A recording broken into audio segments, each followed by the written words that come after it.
Hey everyone, guess what? We do not have ugly swag. We have spaced out radio gear that you're going to want to wear. Why? Because no one wants to wear ugly clothing. So head on over to spacedoutradio.com and go shopping today. You'll be glad you did. And it's a great way to support our show. Once you get your gear, send us a picture of you rocking out in your SOR swag. spacedoutradio.com, shop there today, and make yourself look good.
Welcome to Spaced Out Radio, the After Hours radio show with me, your host, Mr. Rob G.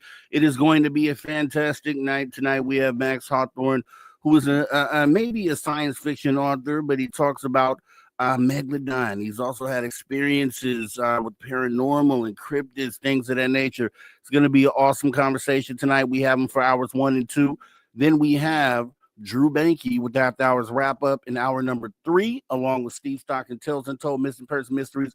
It's going to be a great show. Make sure you guys don't go anywhere. Right here on the After Hours radio show, let me jump in the crowd and see who is out there. Who came in first tonight, courtesy of Race Fan? We have Race Fan with the gold. We have Frankie B with the silver. And then we have Road Flare with the bronze medal. Thank you guys for coming on in. Once again, Race Fan, good evening, Rob. Frankie B, good evening. Road Flare, hi, Rob. Hi, Road Flare, right back to you. Kitty Catty Whack, hi, Rob. Appreciate you coming in, Kitty Catty Whack. Roger Murray, happy U.S. Vietnam Veteran Day. My father served the U.S. military, U.S. Air Force Vietnam, 81st Fire Wing, Brent Waters, England. He was a mechanic, died February 12, 2009. I miss him every day. Shout out to Roger Murray. Thanks for sharing that with us. We do appreciate you always dropping those knowledge bombs on us. And shout out to your father. Hope we'll send healing energy out from the show here tonight. So thank you for coming on in here. And who else do we have out there? We have UFO Tim James. Tim James in the building. Good evening, Mr. Rob G and the SOR chatters. Appreciate you coming in, Tim James. Necessary dialogue. Appreciate you coming on in because dialogue is necessary. And that's what we're going to get into tonight. Gory Tiger in the building saying, what's up? What's up, Gory Tiger? Right back to you. Appreciate you showing on up. We have Ethanol High All Megalodon show tonight. Yes, it is definitely a Megalodon show tonight. It is going to go down. It should be awesome. Who else do we have? Kurt M. Kurt M is in the building. Hey, Kurt M, thanks for showing up. We got Cosmic Joe Chronicles. Thanks for coming in. Mel WD40 getting us lubed up for the show, getting us ready to go. Like always, appreciate you coming on in, Mel WD40. Also, Lil Cam 51 representing. We used to say Lil Cam 51 from Twitch, but now he's full-time YouTube, and we love that because that means you can hit the like button and get in the chat with everyone else. Thanks for coming in. Cielo Azul, thank you for coming on in. Cool Megalodon, yes, we're going to get into that here. Phineas Coathanger, the Andromeda. I'm just going to run through these real quick. Mark Eddy, hey, Mark Eddy. Juliana McGill, hey, Juliana. Chill Farm Brisbane. And FAP. It's the last one I can do because we're starting the podcast side of this right about now. Welcome to Spaced Out Radio, the After Hours Radio Show with me, your host, Mr. Rob G. Tonight, we're going to have an awesome show. We're going to have Max Hawthorne, who is an author. We're going to talk about Megalodon and a bunch of other stuff, so don't go anywhere for hours 1 and 2. Then we have Drew Banky with the After Hours Wrap Up in hour 3, along with Steve Stockton Tales Untold, Mr. Person Mysteries. Great show. Let's go.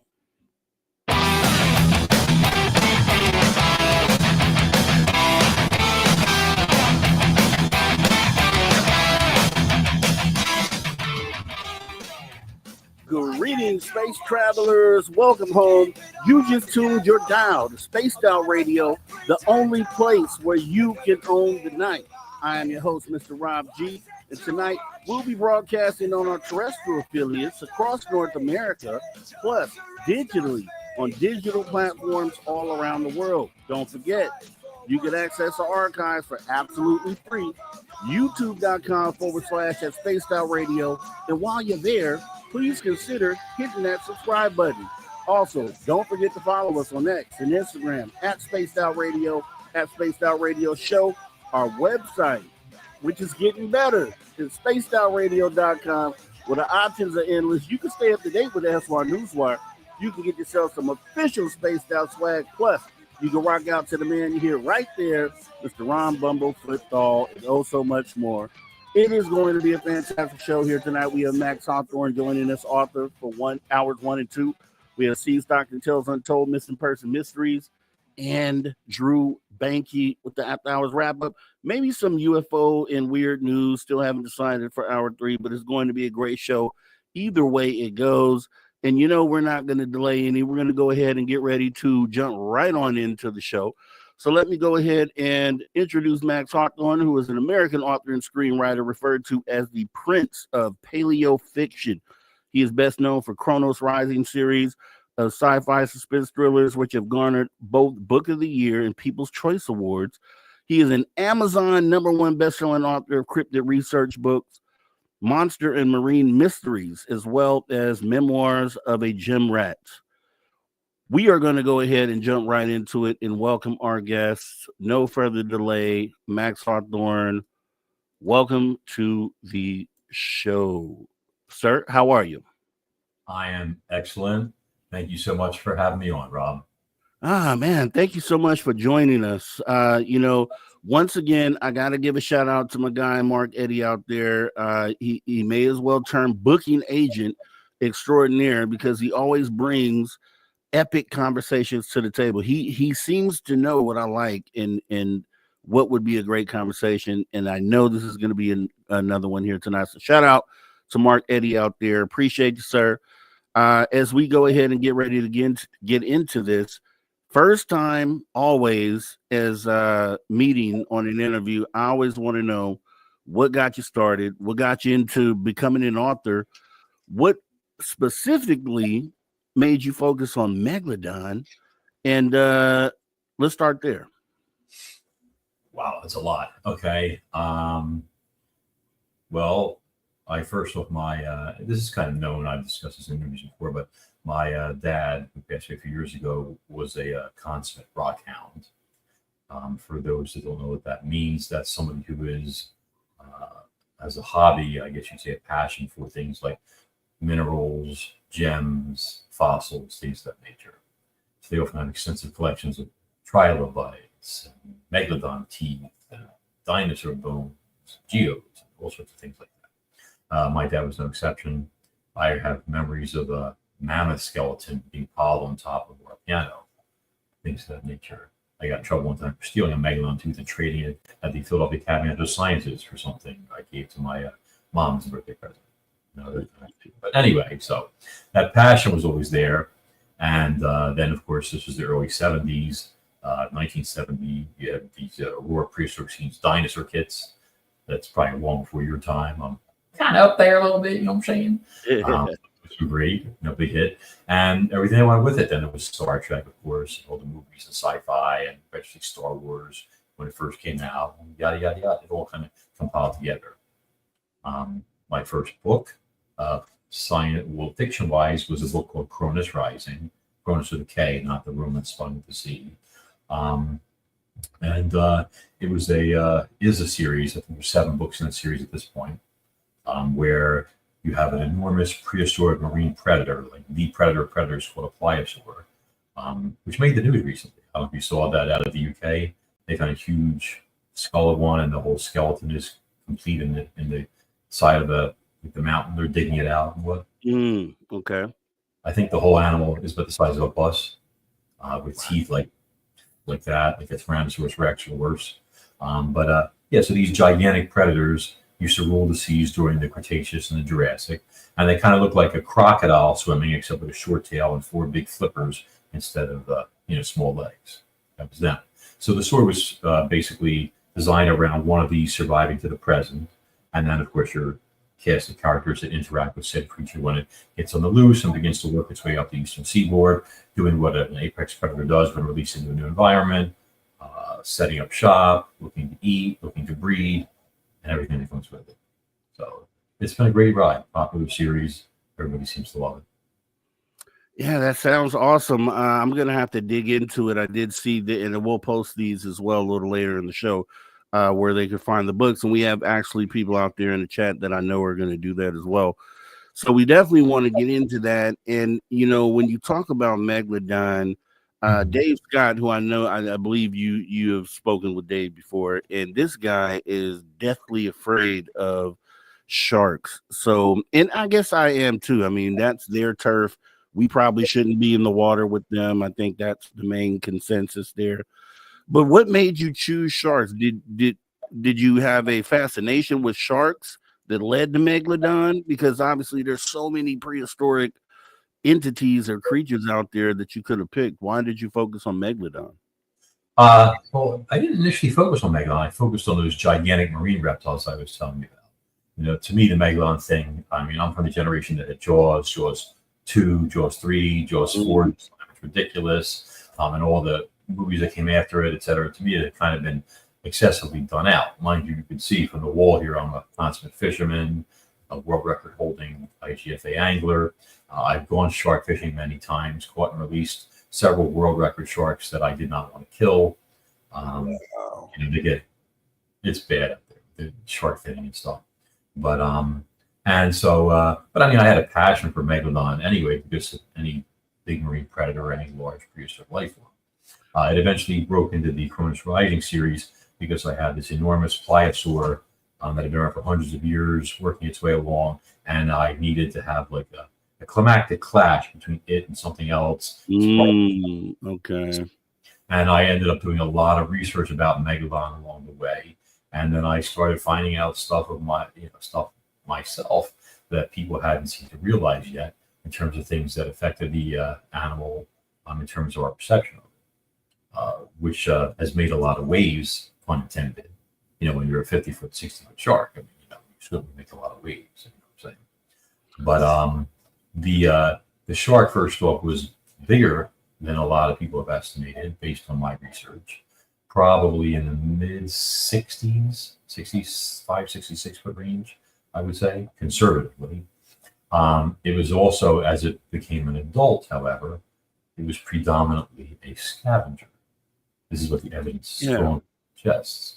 See, so it started off when it was less vulnerable to the forces of gravity and inertia and a cartilaginous skeleton.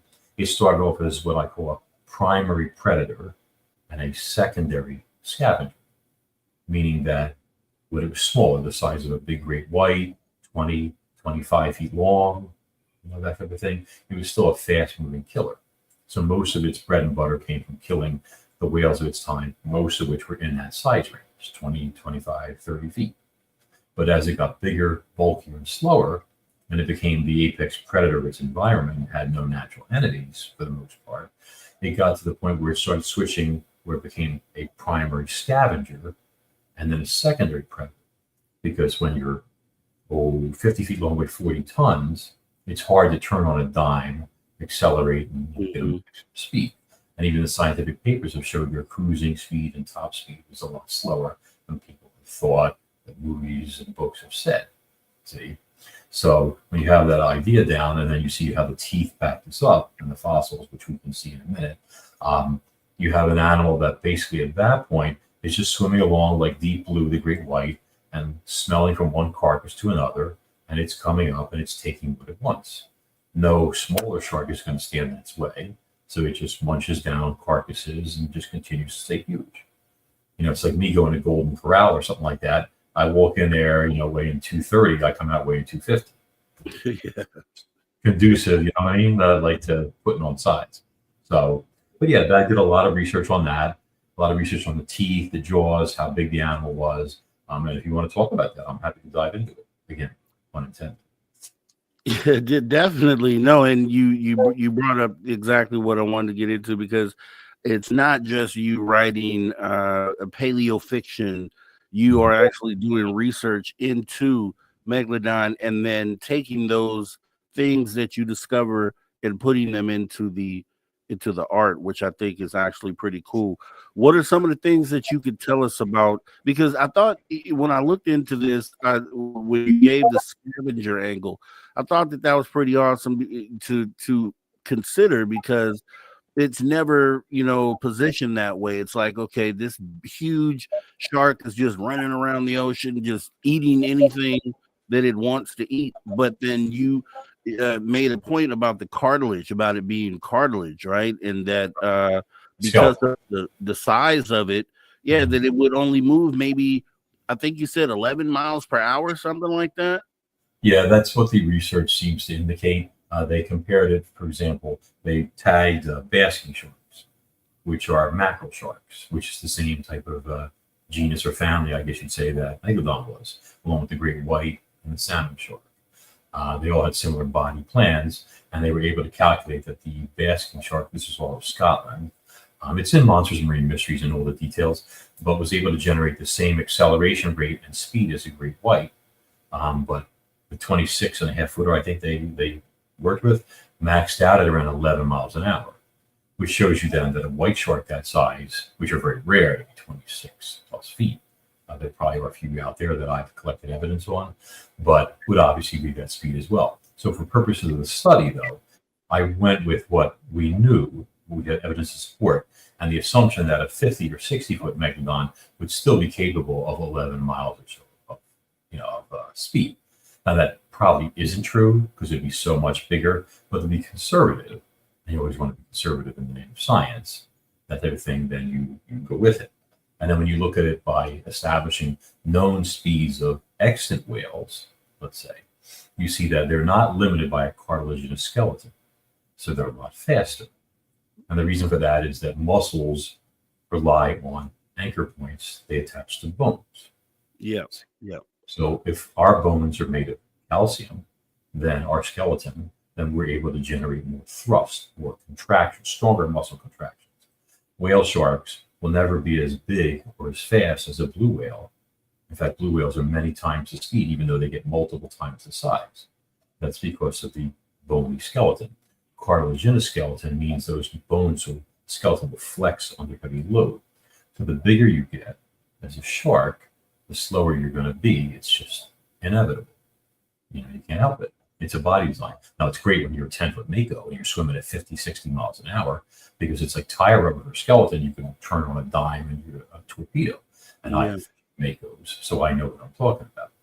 But when you get to a certain point for size, if you're a shark that's 40, 50 feet long and your prey is 20 or 25 feet long, and you're swimming at 10 miles an hour and they swim at 30 miles an hour, it becomes obvious that chasing down and catching said whale is a lot more difficult, unless you catch them sleeping, if one is giving birth and is having a problem, is already wounded, or was wounded or killed by a smaller version of you, like a young Megalodon that would be their size and might be capable of that speed. See, we've seen that type of thing, obviously. But so that the speed factor was a big part of it. But that just supported the fossil evidence, which has to do with tooth design and evidence on the ribs of the bones of the whales that the shark fed on. which we have also if you want to see it. Yes, if you wouldn't mind showing, I know our radio audience won't be able to see this, but if you give everyone an idea what size tooth we're talking about here when it comes to a megalodon. Okay, so Just this perspective is a tooth from an enormous great one, and that's almost a 3-inch tooth. Okay, this would be as big or bigger than the shark in Jaws, Bruce the shark. You remember that one? Everybody knows Bruce, right? Bruce, right? Yeah. No, not with 3 barrels in them, not with 3 cannons. This sort of stuff. So this, and this isn't even as big as megalodon teeth yet, is the 6-inch tooth. So you can see that automatically there's a huge size difference between them. See? But there's also design differences. Now, both of these teeth are what you call primary or principal teeth. They are from the maxilla, maxillary teeth. That means the upper jaw. Okay. And if they were shown as they were coming at you, meaning if this animal was you were in the water and you were going to be lunch, then you would be seeing this side of the tooth in the white shark and this side of the tooth in the megalodon. You'll notice it's flat on the front. And if you look at it sideways, it has a thick column-like core here on the reverse side. The white shark, a little less so, more like a dagger or a steak knife. Okay. This is what's called specialization. And specialization means that these teeth are designed to do 2 different things. See? So when a shark bites, you've probably seen this, and if people want to go on my, is it okay to mention a video on my YouTube channel? Yeah, for sure. Yeah. So there's a video on there called What Did Megalodon Eat? Very popular video, and it discusses a lot of stuff that we're going to be talking about in full detail. Everything's on there, all the specs, and it shows you a scene where a great white shark is up out of the water looking for bait, and you see this scene where we've all seen probably on Shark Week and things like that, where the lips peel back and the upper jaw hyperextends. It's very scary, especially in slow motion. You see all those gums and the teeth come out, and then they come through, and then crunch. It actually bites with the lower jaw. I mean, upper jaw. The lower jaw has these pointier teeth like knives. They spike in like that. They hold, and then the upper jaw goes out and crunch and shears away. A horrifying mouthful of flesh. Okay. Wow. So when you take that into account, you realize white sharks and megalodons are both mackerel sharks. Also, they're going to share a similar feeding strategy, at least in terms of the actual bite. So now the white shark has large serrations here, like steak knives. Okay. And these are like blades. It literally is going to be stabbity, stab, stab. So when this shark bites, these teeth are mouthful. I mean, you're going to put a mouth could be like this big. It's going to come down, and all these are going to hyperextend. They're going to cut in, slice out a chunk of flesh and blubber, and then pull it down, and it's going to swallow. Okay. This tooth is designed to mostly bite through flesh and blubber. Things like pinnipeds, cetaceans, things of that nature. When white sharks are small, they chase fish. This is a known fact. And this shows you how the shark's feeding strategy can change as it gets older and larger. So when a white shark is 5, 6, 7 feet long, it's out there chasing fish, tuna, I don't know, whatever is group or whatever is on the menu. It's very fast and nimble, like a mink. In fact, white sharks are at their fastest swimming speed when they're under 10 feet in length, like 30 or even 35 miles an hour. As they get bigger, the size of this tooth, for example, which would be a shark in excess of 20 feet, they become more of a mugger. And it is an established thing that science shows. And they will swim along toward the bottom, blend in with their dark backs, looking up. They'll see a seal, a sea lion, an elephant seal, maybe a small cetacean, maybe a wounded cetacean. They'll accelerate. They'll come up like a freight train. You've seen it, air jaws, boom, crash, come back down. That's the feeding strategy, see?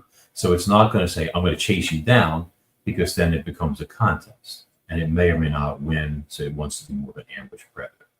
So Megalodon, when it got huge, its teeth are different. You'll see that these are no longer perfect triangles. You see how the crown center here is different? You see the difference? Oh, yeah, definitely. Oh. Is that a break? Coming up, we got 4 minutes. Okay, so the difference is that this is the crown, this blade-like part of the tooth, and this is the crown here. Okay, this tooth is now wider proportionally also. If I move this out, and make them see the same size. You see how the Megalodon tooth is wider across the bottom? Yes. Okay, and it also has a different shape here. This is narrow, or this flares out. So we're going to put that down. So this, I'm going to go again. This is the labial side of the tooth. This is the outer edge. This is the display side. You see this in a stand. Okay, so this tooth has a crown that's narrow here, like a giant chisel point, and then it has these blade-like cusps, is what they're called, right above the root. Now these are going to be thinner. I don't know if you can see this. I'll try and turn it. You see how they're thinner there? Oh, like yeah, that. definitely. Okay, and then the center has this. If we look at it forward, you see how it's got that thick tip in the center? Yeah. Yeah, it's almost like a chisel or something like that. Okay, a semi-cylindrical core, labially flattened, as they say, on the front. And so what this does is, this tooth, and this is an upper tooth, so it's going to be here, and it's going to be like 6 of these primary teeth in the upper jaw. And this tooth is going to come down, and it's going to do its business. But what people never seem to realize is there has to be a reason why the crown is tapered and narrow in the center and so thick with these flaring cusps. The serrations, and you see this in any Megalodon tooth that has its serrations intact, are more like a hacksaw. They're much finer in terms of numbers per square inch than they are on a white shark's, which are more like steak knives. The white shark's teeth are designed to slice through flesh and blubber. The Megalodon's teeth are more like bone saws or bone chisels. See, very fine, cutting through a harder substance. So now what happens is, this is a section of whale rib, which is the exact same species, or one of the many species of Cetatherium, that Megalodon preyed on. And this whale was probably around 20 or 25 feet long. If you look closely, and I'm going to bring this sucker in, you see those gouges, those slices? Yes. There's 3. There's one there, one here, and one here. This one is just a scrape. This one here and this one here are very deep. Okay. Now what you're going to see is where these go. This one comes here, and then there's a bunch of broken bone. This one comes here, and this is all exploded out. You see that? Yes. This damage was caused by teeth, the same tooth. So if we take this tooth, and I hold it up, you're going to see that it fits. It's very hard to do this exactly. Okay, it will fit exactly into these gouges. I can literally hold it there. It's a little awkward. Okay, but to do that. And what happens is these teeth are designed to go between ribs. That's why this part is narrower than these parts. So the whale, which will be dead, of course, at this point, because the whale's not going to lie there and say, here you go, just fit those in there. These teeth are designed like you're putting your fingers in your gloves. The shark would come up to the whale's rib cage, and it would start to press down. And it would feel with its 2 tips for soft, hard, rib, no, between soft part, and it would start to dig in. And it would fit its mouth to the rib cage of the whale, and each of these would go between a rib. Rib, rib, rib. And this is the rib this way. Boom, boom, boom, boom. See? So if my arm is a rib, or my hand, let's say it's going to go between this rib. Okay? And there'll be another rib here, another tooth here, etc. You get the picture? Oh, yeah. It's a creepy, freaky picture, but yeah, I definitely get it. I mean, that's gruesome. So what happens is, I'm sorry, go ahead. Do we need to take a break? Yeah, we're actually running into a break right now. We have 20 seconds left till break, so we'll pause actually right there as Max is showing us some really great stuff here, learning a lot about Megalodon, seeing these huge teeth that are just crazy to think that a lot of those would be in something's mouth, but they were. And we'll talk about that and a lot more right here on Spaced Out Radio After Hours Radio Show. Come back with us right after the break. We'll be right back.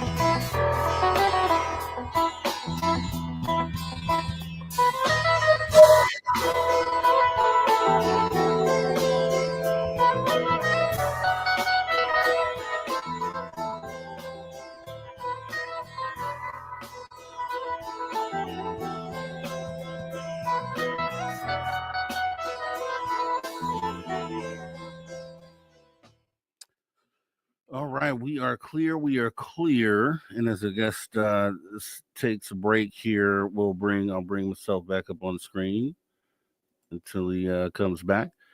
Yeah, guys, I want to make sure I say what's up to other people that just came in as we were talking here in the first segment here. We got Woo Riders DG, Derek Galloway. Thanks for coming on in. I saw a few other people out there. Big Dog 5758 says, love Max on Spaced Out Radio. He breaks it down for regular folks. That's exactly what it is, right? You get somebody in here who has researched and done the footwork and is able to now kind of relay the information to us. We walk away with more information than we had coming in, and that's what you call a great experience. So we'll be getting back into some more of that right after the break here. Jerry Carter, thanks for coming on in.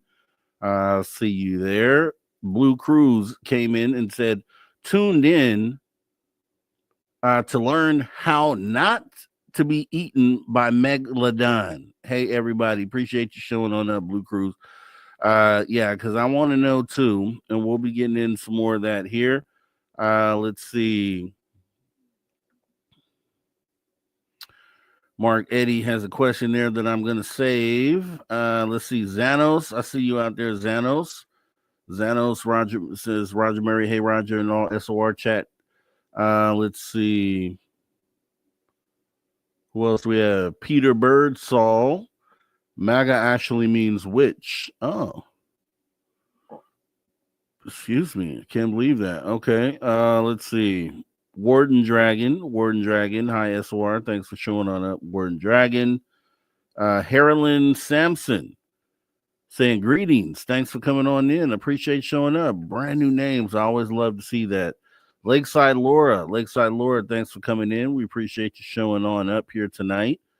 Let's see. Flubber Lane. Also Misty saying hello from East Tennessee. I'm way out here in California. Shout out to Misty from East Tennessee. Thanks for coming in the show. Let's see, who else do we have here? Kurt W75. I know I missed you earlier. Appreciate you coming on in, Kurt. Let's see, who else do we got? I think that is it. This is where I left off, and I think I got everybody so far. Let's see. Eve just snuck in here. Appreciate you, Eve. Drew Banky from the back saying, hey, y'all. Appreciate you, Drew Banky. And I think that's it. Eve says, hey, just got here. Hey, or maybe I'm banned. No, not banned. Never banned. We see you. So make sure you post something good tonight because we do see you.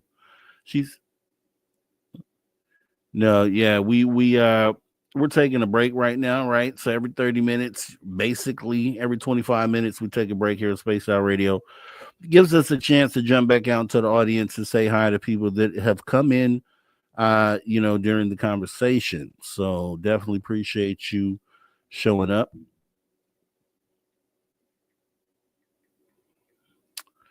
Miss Mary. Hi, Miss Mary. Thanks for coming on in.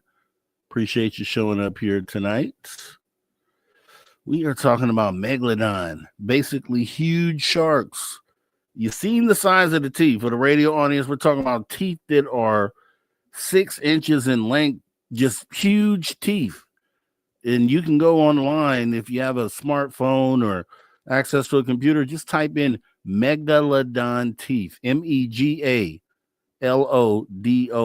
Megalodon teeth. And look how big these things are. And imagine a mouthful of these things. We're looking at one tooth.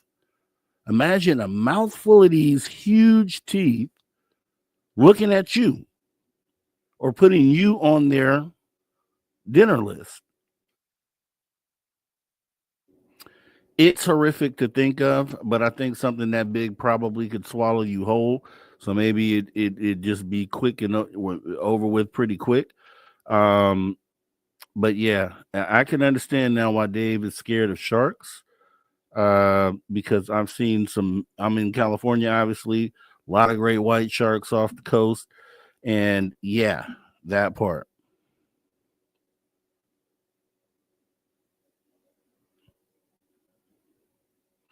We'll be getting into that, David Norenberg. That's actually where we're kind of be going next year. So you're on top of it. We're getting ready to come back here. 3 seconds. Let's go. All right, everybody. Welcome back to Spaced Out Radio, the After Hours radio show with me, your host, Mr. Rob G. We are getting back into the conversation here with Max Hawthorne, who has done deep research in the Megalodon. He showed us some awesome stuff. Also, we'll be making sure that we get your questions answered. So get ready to post those.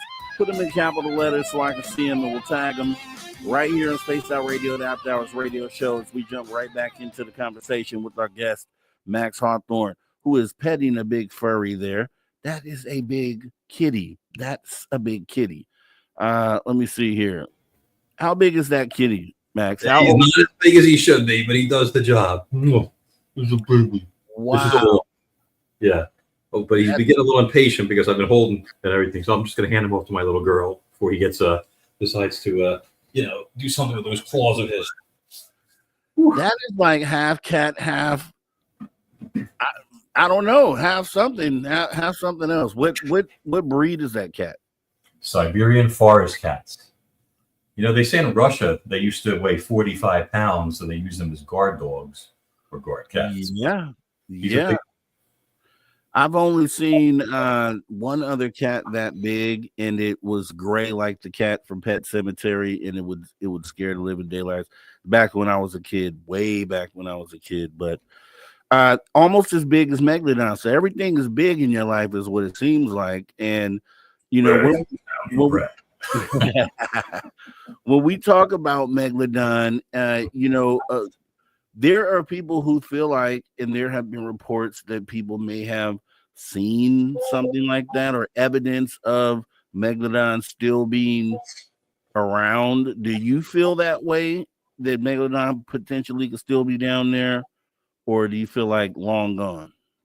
I can answer that in detail. Do you want me to finish about the exploding the rib things, or you think we're good? Yeah. Please do that, and then if you can answer that right afterwards, definitely. Sure. I'll try and be succinct.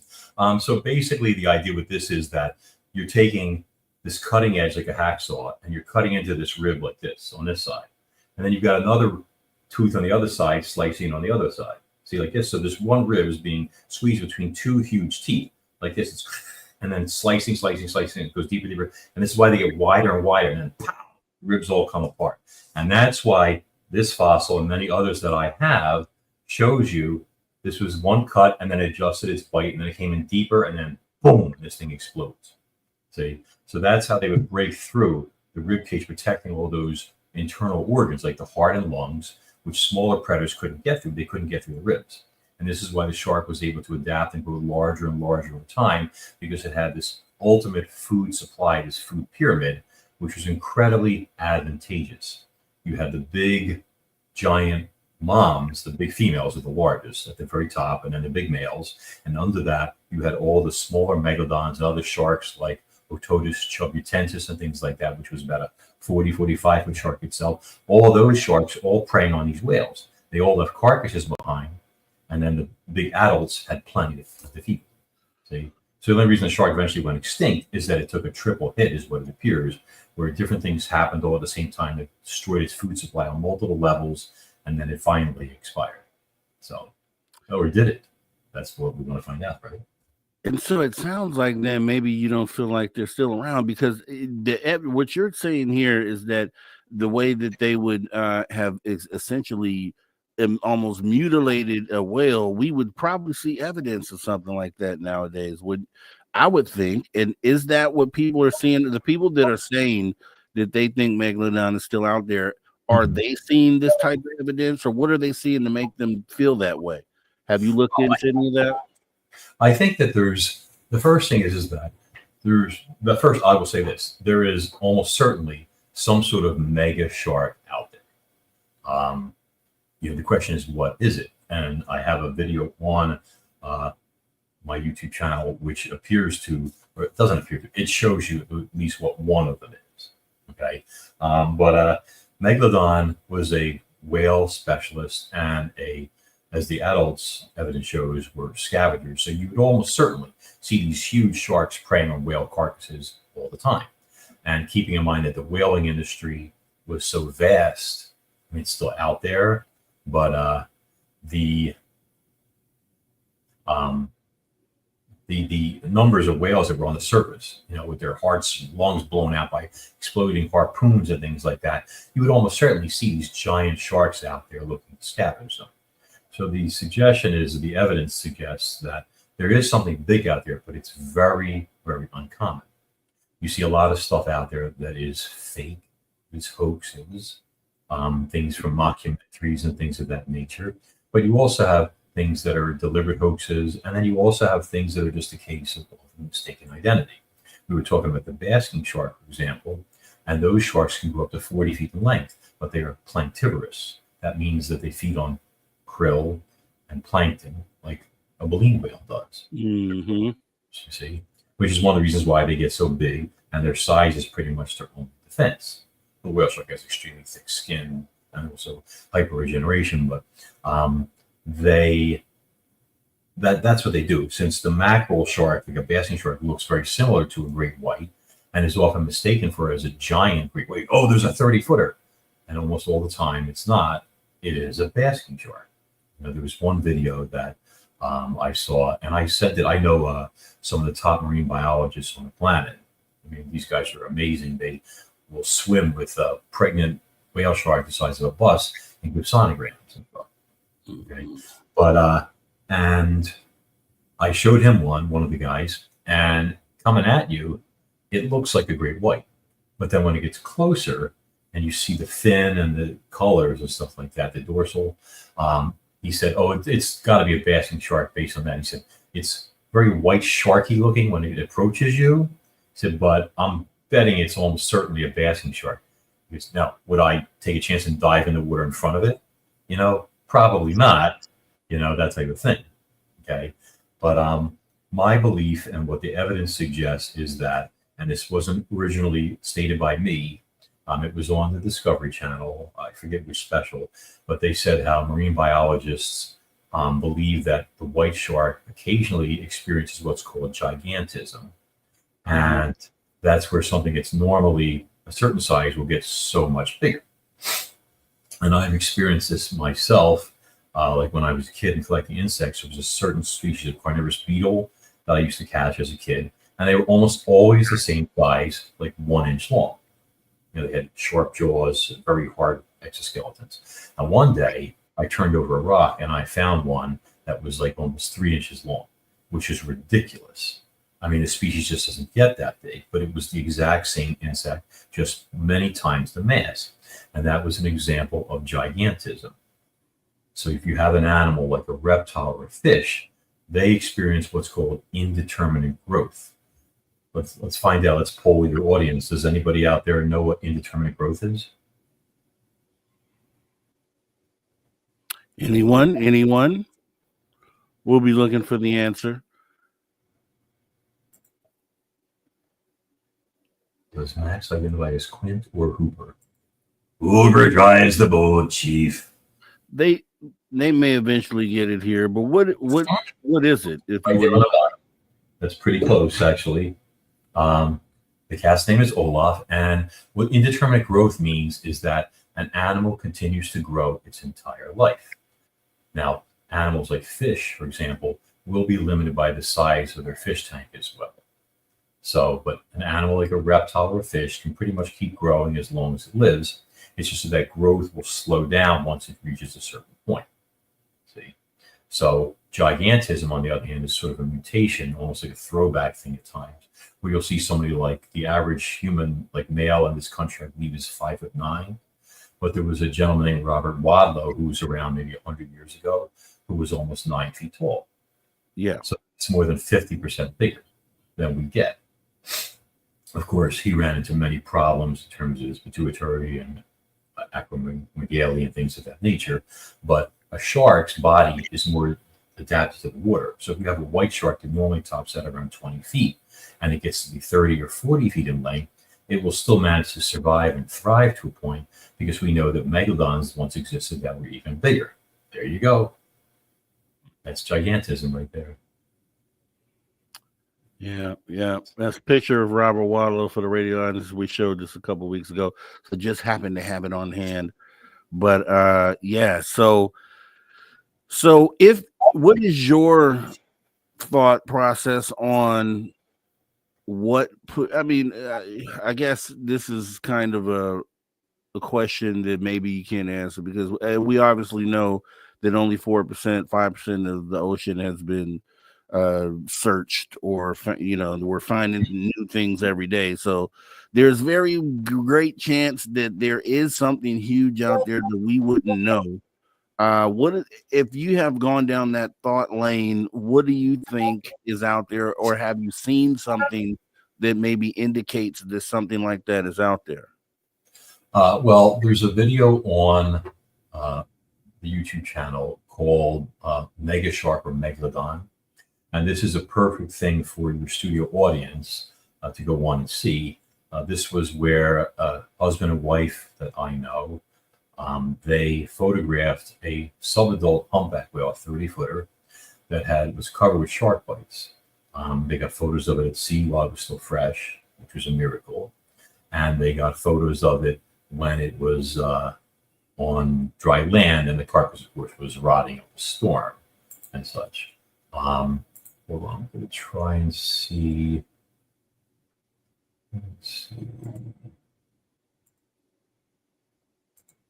But what happens is this whale appears to have been killed and certainly fed upon by an enormous shark of some kind. And there are bite marks on the carcass that are well in excess of 36 inches, pushing a meter in width. And that was Jess Tudor and his wife, Amy. I wanted to make sure, since they provided me such an amazing research on videos and such, that I mentioned the Tudors. The whale had been, if you see it at sea, you see the fresh images and stuff of it and the footage and such, and you see that on its flank, it had apparently suffered a ship strike, something that was indicating either a very small ship or a very large boat or fishing boat or something like that. It's all torn up there. You can see the fresh meat all like ripped up and everything there. Mm-hmm. That either crippled it or killed it. And then what happened is that something enormous came up and realized this whale cannot escape. And it came up and it slammed into it, and it took several enormous bites out of the whale before it went on its way. And this is in the video that everybody can see. So now we know, people don't notice this, but the shark that was in Jaws in the movie has a set of jaws that are about 2 feet across, about yay big. So that's a 25-foot animal. So picture a shark that has 37 or 38-inch jaws, proportionally scaled up. I believe the estimate was that the shark that attacked the whale was 32 feet long, which is much bigger than any accepted record for a great white. But the jaw size, the jaw structure, we'll call it, the shape of the bite, there's even individual tooth marks there, indicates something like a gigantic white shark. So this seems to bolster the theory from those marine biologists that gigantism is going on here. See? So you've got this enormous great white swimming around that could be 30 or even 40 feet in length. If somebody sees something like that, what are they going to think? What do they think they just saw? Yeah. I mean, yeah, definitely. And I know they actually found a great white shark that was way bigger than the standard size. I'm sure you're familiar with that story, where I don't know how big the thing was. I don't want to lie here, but it was huge. It was the biggest great white shark they had ever recorded, that they had just happened to catch on one of these cameras. They were looking for something else, I think, and then all of a sudden this huge great white shark swims into the frame. Have you seen that video? There's a lot of them out there. Some of them, though, Um, I'm going to try to find it. are basking sharks, or there's one of an enormous, I think it's a 6-gill or sleeper shark, and it's next to like a bait cage, maybe for crabs or something like that.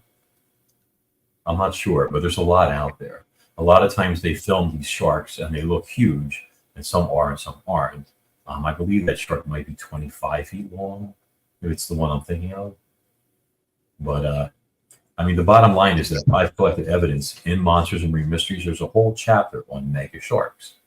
And the biggest one out there is actually in that mega shark or Megalodon video, I believe, of mine. And Dr. Simon Pierce, he photographed this whale shark. He was swimming along with a 40-foot female whale shark, and she had a bite scar, which is probably only about a year old or so, on her left flank, and the bite is 4 solid feet across. And you see a diver swimming next to the bite, and there's no doubt about the size of this bite scar. And it's not something that grew over time with the shark, because whale sharks heal so quickly, the bite fills in completely and disappears. In a year, 2 years, it's gone. See? Like you'll never know it was there. This still shows individual tooth grooves and things of that nature. So somewhere out there, there is, or at least was, and this is only, I think, 2017, maybe, when he swam with this whale shark, they had evidence of a shark that could have possibly been as big as 40 feet in length, a macro carnivorous or macro predatory shark, the size of a young adult megalodon. I mean, it's a big shark. If it's a great white, that would be an astonishing thing to see. And that would, of course, be gigantism at its finest. Yes, and I think I have something that the audience can see here, and I'll kind of describe it to the radio audience. But this is, I believe this is the same, from the same incident here. So hopefully I can show this. Okay, we have to bring the page up here. But it is it was a 50-year-old shark, I guess determined to be 50-year-old great white shark, and it is huge. Let me see, screen share. And I believe this is it here.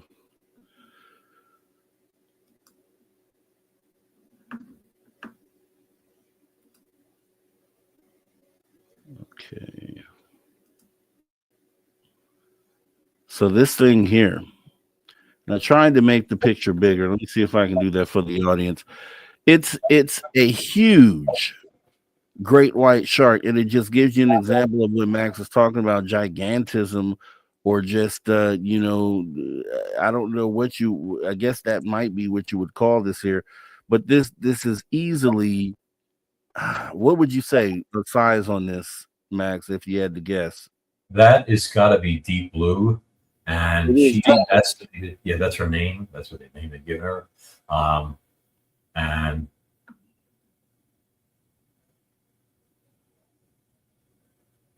she's estimated at 20 feet in length. Is some of the estimates there. It's interesting because I've mentioned her in interviews before when we were discussing the whole Megalodon predator scavenger thing and such. And when you see videos of Deep Blue, there's one popular video of her. She's swimming along. She has no interest in the human that's right next to her. And then there are some dolphins that come up, and she's very cumbersome by comparison. Well fed. She's pregnant in at least one of the videos. But the dolphins swim up and they get right by her face. I think one whacks her with its tail, and they blow bubbles in her face, and they laugh and they swim away. And she doesn't do anything. And you'd think to yourself, well, I mean, this is a nice, fresh, tasty, blubbery dolphin. Why not grab it? But she's headed for a carcass, a sperm whale carcass that requires no effort. And she swims right to it and she starts feeding. And that's the advantages of a scavenger lifestyle. It's that golden corral thing, that all-you-can-eat buffet. Why risk energy use energy or risk injury, chasing something down, trying to kill it, risking getting an eye bitten out or something like that from a seal or sea lion, when you're going to swim up to a juicy, tasty, albeit fetid whale carcass and feast to your heart's content or your tummy's content. Yeah, this is definitely something that is would be very concerning, and definitely something that you don't want to confront in the water out there. So with that being said, I mean, like I said, there's 95% of the water that has not been discovered or researched for things like this. So that means anything could exist. The thing that always throws me off or makes me wonder about Megalodon or maybe some other things that we just haven't discovered yet are the fact that we always see these whales beaching themselves and then in numbers. And have you ever looked at that? Like, does that make sense to you? That if running from something that was bigger than itself would be a reason why you may see some of these whales beaching themselves. I think that a lot of the times sometimes there's things that fall, like maybe like the pod has developed some sort of viral infection in their ears or something, and their sense of direction is thrown off. Some say, well, if the leader is hurt or sick, the rest will follow. I would think that whales are intelligent enough that they know when a member of the pod is sick and someone else would take over. There's been talk about governments using sonic weapons, sonar, seismic charges, maybe things of that nature that could scare or injure whales so that everything's messed up their orientation. That could be it, but it could also be a large predator or predators coming after them and them fleeing into the shallows, losing sense of direction in their haste, let's say, and ending up stranded. I mean, it could well happen. I've in the past, I remember when I was first on Facebook, and there was huge pod of dolphins or porpoises, and they were all doing what's called porpoising. Where they jump out of the water like this, all of them, like doing that. Yes. And, I said I would bet dollars to donuts that there's a large predators down there that are pursuing them, because this is the type of behavior you see with gazelles when they're being chased, or springboks and things like that. They try and throw off a tracking predator. Birds will do this in murmuration when they're moving together, weaving as one, almost like a single organism to change direction, this type of stuff. I remember somebody trying to give me some guff on there and stuff, and then a little while later, another person filming the same thing, you saw orcas coming up in the back, and they were actually chasing this huge megapod of porpoises or dolphins. It takes a lot of energy to do this over and over and over. Yeah. You could do that for exuberance once, hey, hi, hey guys, we're all here. But when you're doing it over and over again, scores or hundreds of times, you're doing it because you're trying not to die. So, yeah. So that could well be the case. I mean, listen, the ocean is a dangerous place. Dolphins are great swimmers. They're very, slippery. I've hung out with them. I've swam with them. I've been pushed through the water by them. I've kissed them right on the chin, fishy breath like my cat. But that's it's a distinct possibility.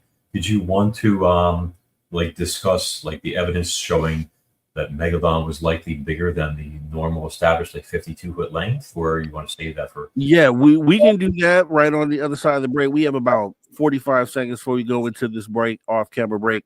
And I kind of wanted to go further on that and say that, because just like you were stating, there's other behaviors in nature that shows packs of prey, escaping from a predator in that same fashion. You've seen even smaller fish jump out of the water in order to get away from predator as well. And it just made me think, because we know that these orcas are so smart, and dolphins, and it's like, so they are making a conscious choice, regardless what it is, to say we're gonna get out of the water. And and then the question on why is the scary part, and it's like there could be so many answers to that. But we're going to go ahead and get ready to take the break at the top of the hour. We will be back on the other side of this break with our fantastic guest, Max Hawthorne, who is giving us all the game on Megalodon. You guys don't go anywhere. We'll be right back. Conversations that move the needle. Conversations that move the needle. You're listening to After Hours with Mr. Rob G on the only place where you can own the night. Spaced Out Radio. Spaced Out Radio. You've tuned your dial to the right frequency.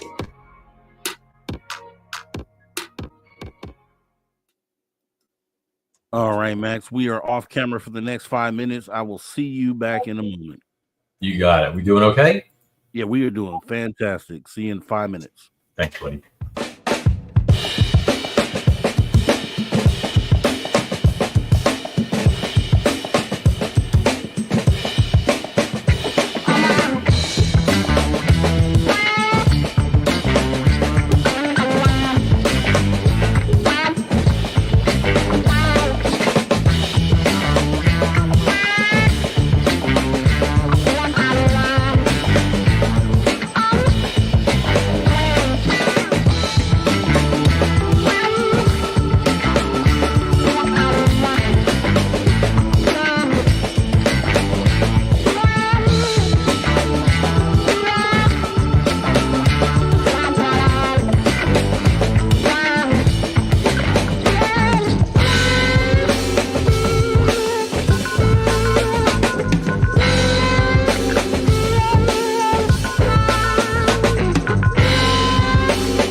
right, everyone. Welcome back. Spaced Out Radio, the After Hours radio show. After hour number 2, we still have about 30 seconds before we come back from from our radio break here.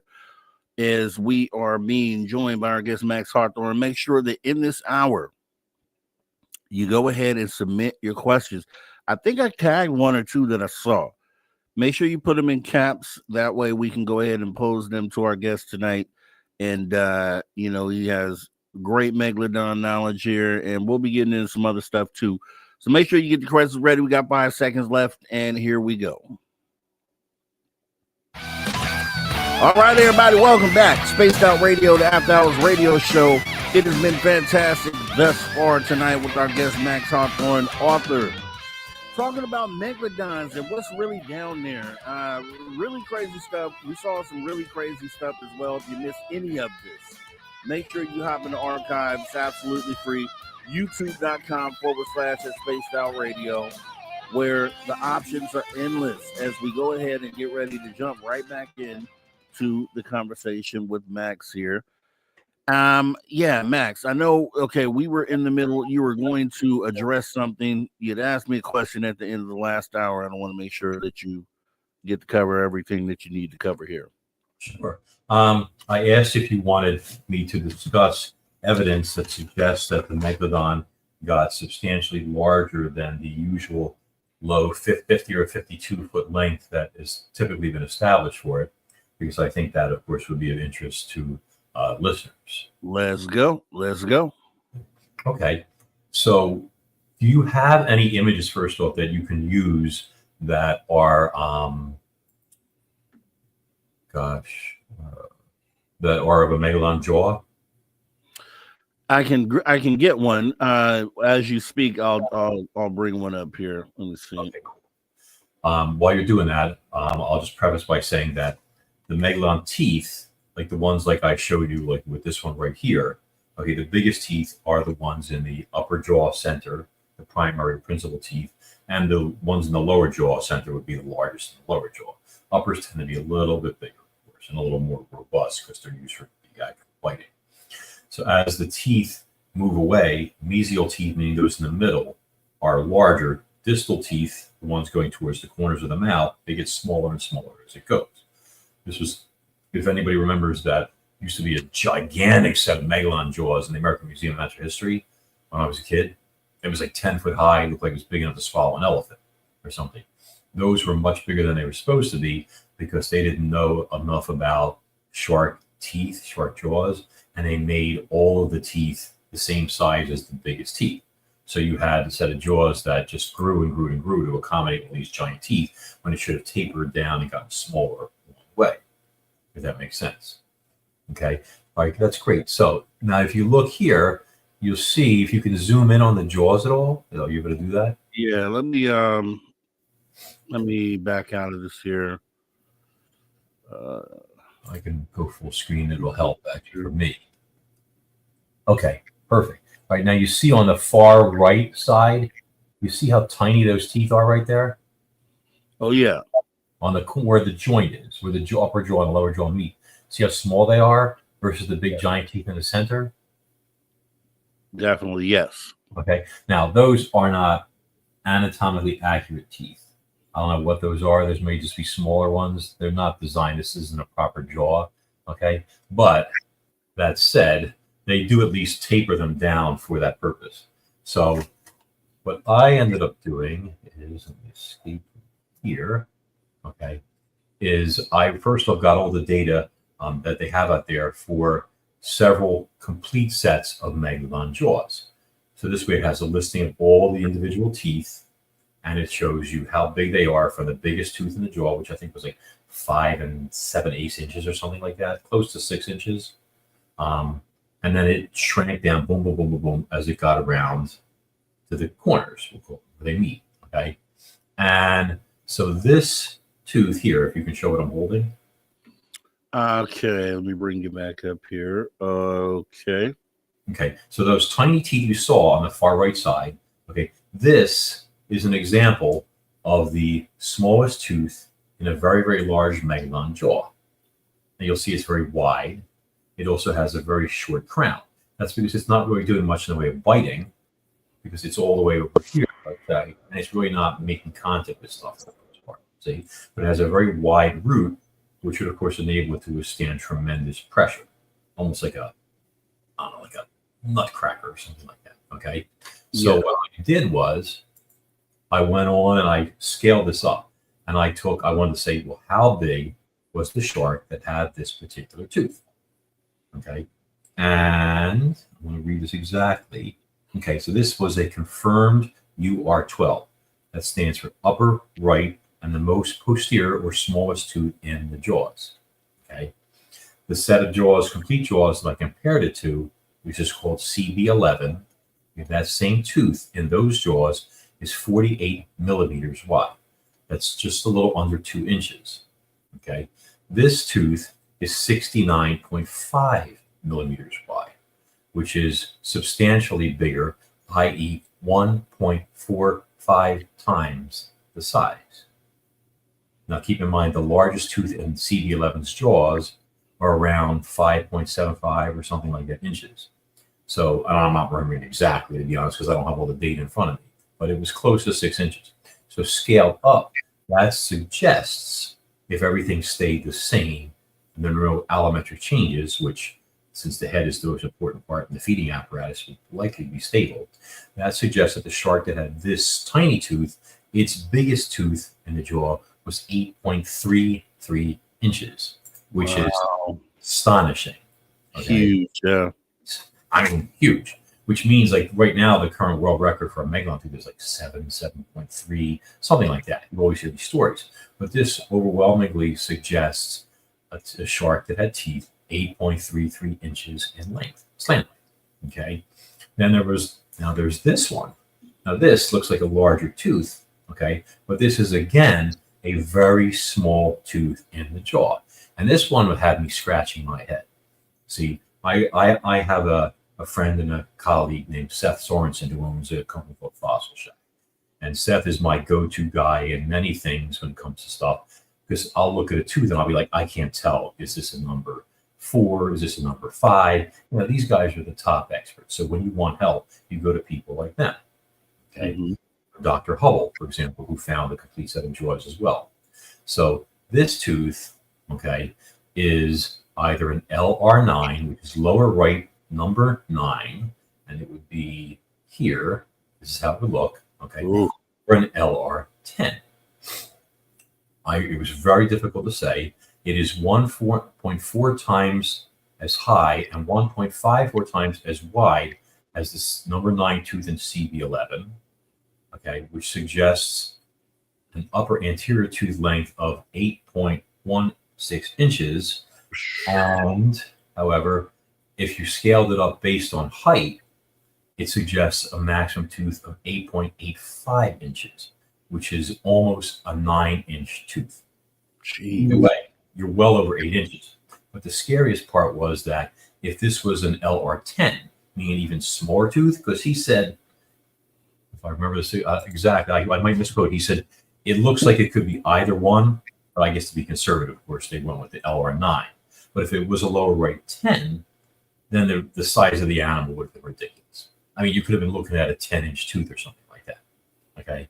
But the point is that, and this is an amazing specimen, it even has bite marks in it. If you look close, you can actually see the shark broke this off as it was feeding, and there are gouges in the tooth from its own teeth as it was eating. Jesus. See? Which, of course, does happen. I mean, it's called feeding damage. But this is an incredibly rare specimen in great shape. And again, I have a bunch of these teeth, and they all show you that there were megalodons out there with teeth, the upper anterior teeth, that were in excess of 8 inches, which bears, of course, bears up the notion that the shark could have reached 66 feet in length, with the same proportions that it's believed to have had, which is that of a bulked up great white or something. So, and so just to put it in perspective for those out there, 66 feet would be the size of what other type of ocean creature? 66 feet would be today the size of a large, very large sperm whale. To give you an idea. Jeez. Of course, sperm whales aren't as big as they used to be. It's documented with Soviet and other whaling records that the great bulls, which were all slaughtered because they were, there's so much oil, etc. Sperm whales used to get well over 80 feet in length, 84, possibly 85 feet, which is incredibly huge. I believe they developed that size for the males to be able to defend the cows and such from megalodons. See, they were just enormous. But now, a 66-foot bull sperm whale would be gigantic because they've all been killed. They've lost the gene pool, I guess you could say. You know? I'm going to try and calculate how heavy a 66-foot megalodon is. Yeah. And why are you doing that? Because just to put it also in perspective, I think a school bus is like 40 feet long. Yep. So we're talking about a school bus and a half in length for a megalodon shark, which is crazy. So, yep. Hold on to your skivvies. So now this, of course, doesn't take into account elementary changes, meaning the animal would probably be bulkier as it got bigger and bigger and slower. But hey, when you're 66 feet long, there's not much going to bother you. You know what I mean? But so an animal that size scaled up from a 50-footer that weighed 40 tons suggests a shark that could be easily 92 tons of teeth and cartilage and all that good stuff. So enormous. Yeah. Oh my gosh, that is just creepy. But it really isn't though when you think about the dinosaurs that used to roam this planet. I say this all the time on this channel. There were 60-foot lizards walking on the same ground that we're walking on. So if that was possible, and we know that to be true, then there's so much other things that are likely possible as well. Megalodon, we just found the giant squid, right? Within the last 20 years, the huge squid. And it's just, we're finding things every day. And the ice shelf broke off of Antarctica recently within the last month, and they were able to they had a ship that was maybe 50 miles away from it at the time, just happened to be. They got there, they sent out a submersible, and they discovered all sorts of brand new thriving life under the ice there. So it just goes to show you that there's so much under there that we can't even begin to fathom what it is that's really out there.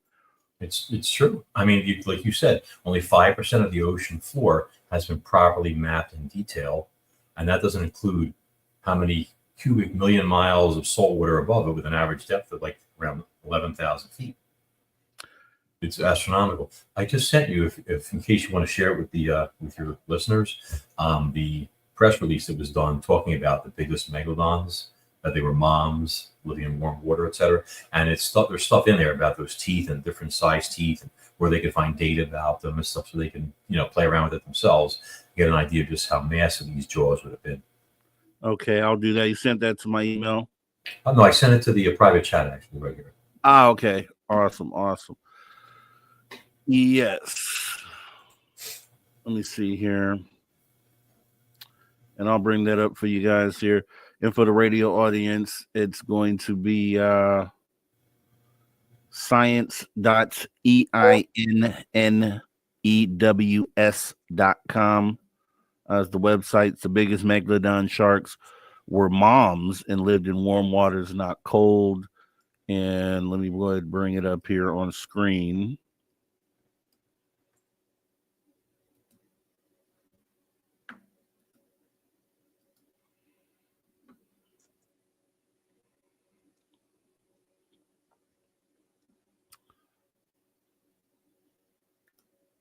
Let's see, does that come up for you here? Oh, you don't see it? Okay, let me see here.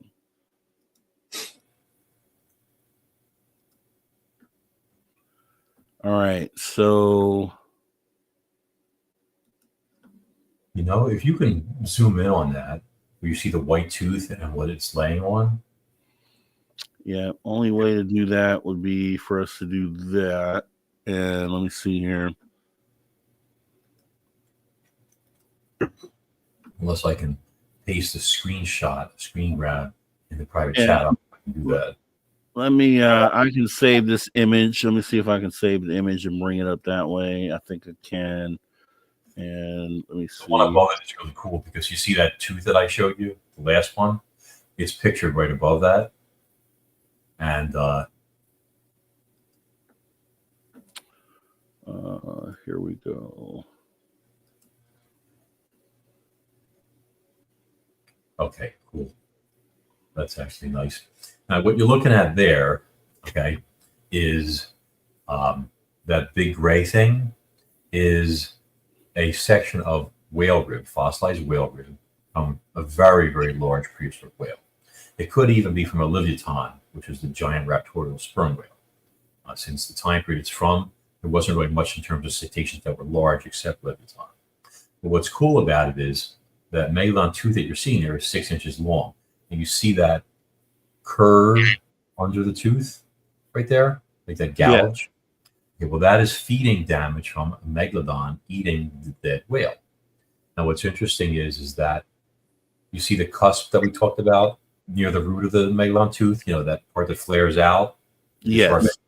Okay, so there's a deeper cut in that curved gouge right where the cusp is. Yeah, I see that. Okay, now that was caused by the cusp of a Megalodon tooth cutting in, like I told you, where it would slice into the rib, slice, and the cusp would dig in, and then they would sandwich, and boom, the whale rib would break apart, all the ribs, okay? But I recently measured off this tooth, and you would have to push that tooth backwards because you would have to have the part of the tooth, you can't see where I'm pointing, obviously, but where there is no cusp would match where that gouge starts. And this suggests that that gouge was made by a tooth again that was around 8 inches in length, much bigger than that tooth. When you line that tooth up with the rib itself, in fact, you know what? It's going to be a lot by going to the display case. Well, we do have a break coming up in 7 minutes, so you'll be able to do it. I'm going to do it. Just give me 1 second. Okay. Yeah. Anything for you guys. Appreciate you. As we're talking about huge sharks out there, and Megalodon just being one of the things that we know of, right? Because there's been tales and stories of that. There's obviously things we haven't even put names to, I'm sure, out there that are probably just as big. And I'm still gonna hold to the whales beaching themselves because they seen something down there that they're trying to get away from. Because what else do? You sit there and you die, or do you try to get away? You try to go do something else. And yeah, so we'll sit on that as we are back here. And Max is going to show us something here. I'll bring you up here. Sure. Okay. So this is that actual fossil whale. Okay. You can even see it's got some, whatever bored into the bone and stuff like that before it became fossilized. So now, if I take this exact tooth replica, and this is a replica, by the way, and I line it up here, and it's going to slide in until that cuts right in like that. Okay, you see how it matches? Perfect fit. Now, Yeah. Now, the interesting thing, however, is that this part of the tooth, see how it's fitting the curve? Okay, Yes. would have to have gone all the way down to here, in order for that to have done the job, which leaves all the back part several inches of tooth here, meaning this crown would have to be 2 inches longer if it was from here. I go the other way. All right, we're here. You see how it's not covering the whole thing? Yes. Okay, but it means that we would need 2 more inches of enamel crown tip in order to fill that gouge with this cusp resting in the groove that a cusp definitely made. See? So this shows you, again, proof positive physical evidence in fossil form of a tooth with a crown with a tooth measured at least 8 inches in span. Gigantic fish. Man. Huge.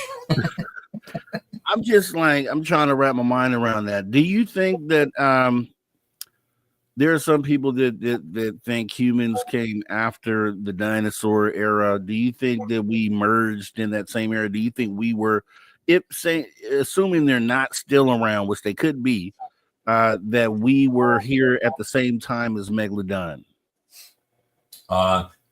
It is, well, no, Megalodon's been extinct now for 3.6 million years.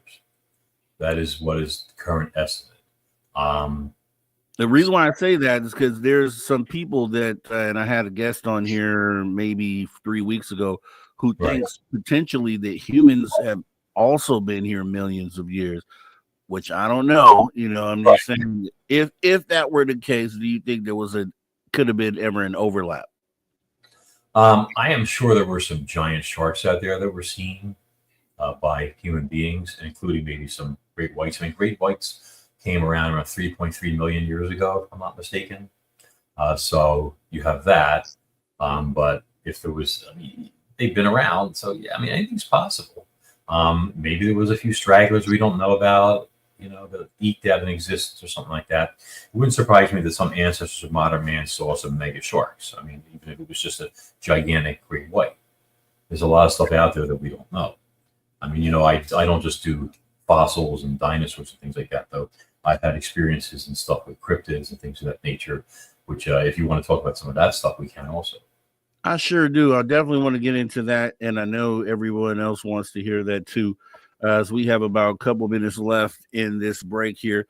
What do you think about this? Has always been something I've thought about as well, right? Because with things like Megalodon, and not even having to go as far as Megalodon, we just talk about the current day great white shark and a lot of the other, apex predators out there in the ocean. Do you think that's a place that human beings are supposed to be? Do you think that we were ever meant to go into the ocean as human beings? Not really. We're kind of like you see somebody with a life preserver on when a plane manages to land in the water or a ship goes down. You're basically like a top water lure out there. And the fastest swimmers in the world swim at I think maybe 5 point something miles an hour at most, I think. A Goliath grouper, and I've caught groupers that are big enough to eat a small person, swims at 18 miles an hour. So you're kind of like slow and cumbersome and don't really have much defenses or anything else like that. That doesn't mean you're not supposed to go fishing. Hello. But I prefer to do that from a boat or from the shore or from a dock. I've done the scuba, snorkel, helmet diving, all that jazz and stuff. As a marine terror author and stuff like that.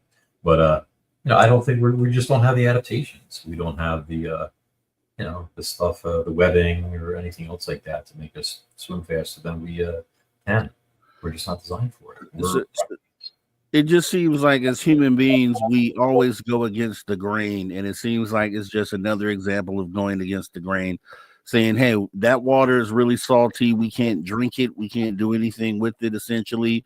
There's all these apex predators that will eat me whole out here as well. But you know what? I'm still going to go on it. I'm still going to go out there and I'm going to go see what I can see, which I thank people for that, because I get lobster because of that. I get king crab. I get some of the, bass that you have there in the background. But, when you think about an ocean that can swallow a ship like the Titanic or just even the biggest ships that we've ever built and kind of make them disappear. Right. Ever and just back to peaceful ocean after that. It just seems like everything screams against we're supposed to be out there on that water. You know what I mean? And I do like your sign in the background. I just saw it as we were bringing you up big screen, which says unruly children will be used for bait. I like that. It was to scare my nieces and nephews when they were younger. Of course, now they're like, There's some kids that I would definitely put on a hook and maybe just see what happens, kind of throw them out there. Now, just playing, I would never do that, guys. I would never do that to children. One of my favorite moments was I was in here working on a novel, and my daughter, I think she was like maybe 8 or 9 at the time, maybe 10, but definitely not teens or anything. And she was with one of her girlfriends. They were just playing, and then the girl's dad and his older. Hold it right there, Max. Hold it. We're going to go ahead and take our final break of the night real quick right here on Spaced Out Radio. The After Hours Radio Show has been an awesome conversation with Max Hawthorne so far. We have him for another 30 minutes after this break, guys.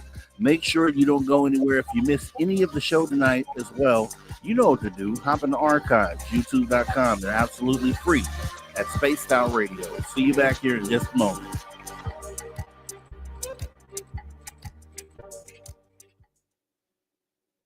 All right, we're clear. Go ahead. You can continue with the story. Oh, sure. It's just you and I? No, everyone. Oh, okay, cool. No, so I was sitting in my office and I was working, and my daughter's friend's dad showed up and he had his son with him. And if she was 8, he was probably 10, maybe 11. So both of my doors over there were open, and there's like 7-foot fish on the walls and stuff. So the boy walks in, he sees me here typing, and he walks and he stops in my doorway. I look over at him and he looks up at the fish and he goes, "Oh my God," like that. Because every kid likes to fish and everything. He's looking at a fish bigger than him, and I turned to him and I went, "That's right." It was just funny. I'm like, finally somebody appreciates the finer things in life. Are these all your trophies, or? Yeah. These are fish I've caught. I've I've noticed how many. 99% of fish I catch are all released. I'm not into killing animals or anything like that. And my little girl, especially, she's like, make sure you tell the captain we're letting all the fish go, Dad, because a lot of captains, they want to keep them, fillet them, and give you the fillets. And I'm like, nope, everything goes back. And they look at me like I'm insane. Yeah. Picture's worth 1,000 words. You take a picture, you hold the fish up, stretch them out a little bit to make them a little bigger, perspective, whatever, stuff like that you need to. And that's the story.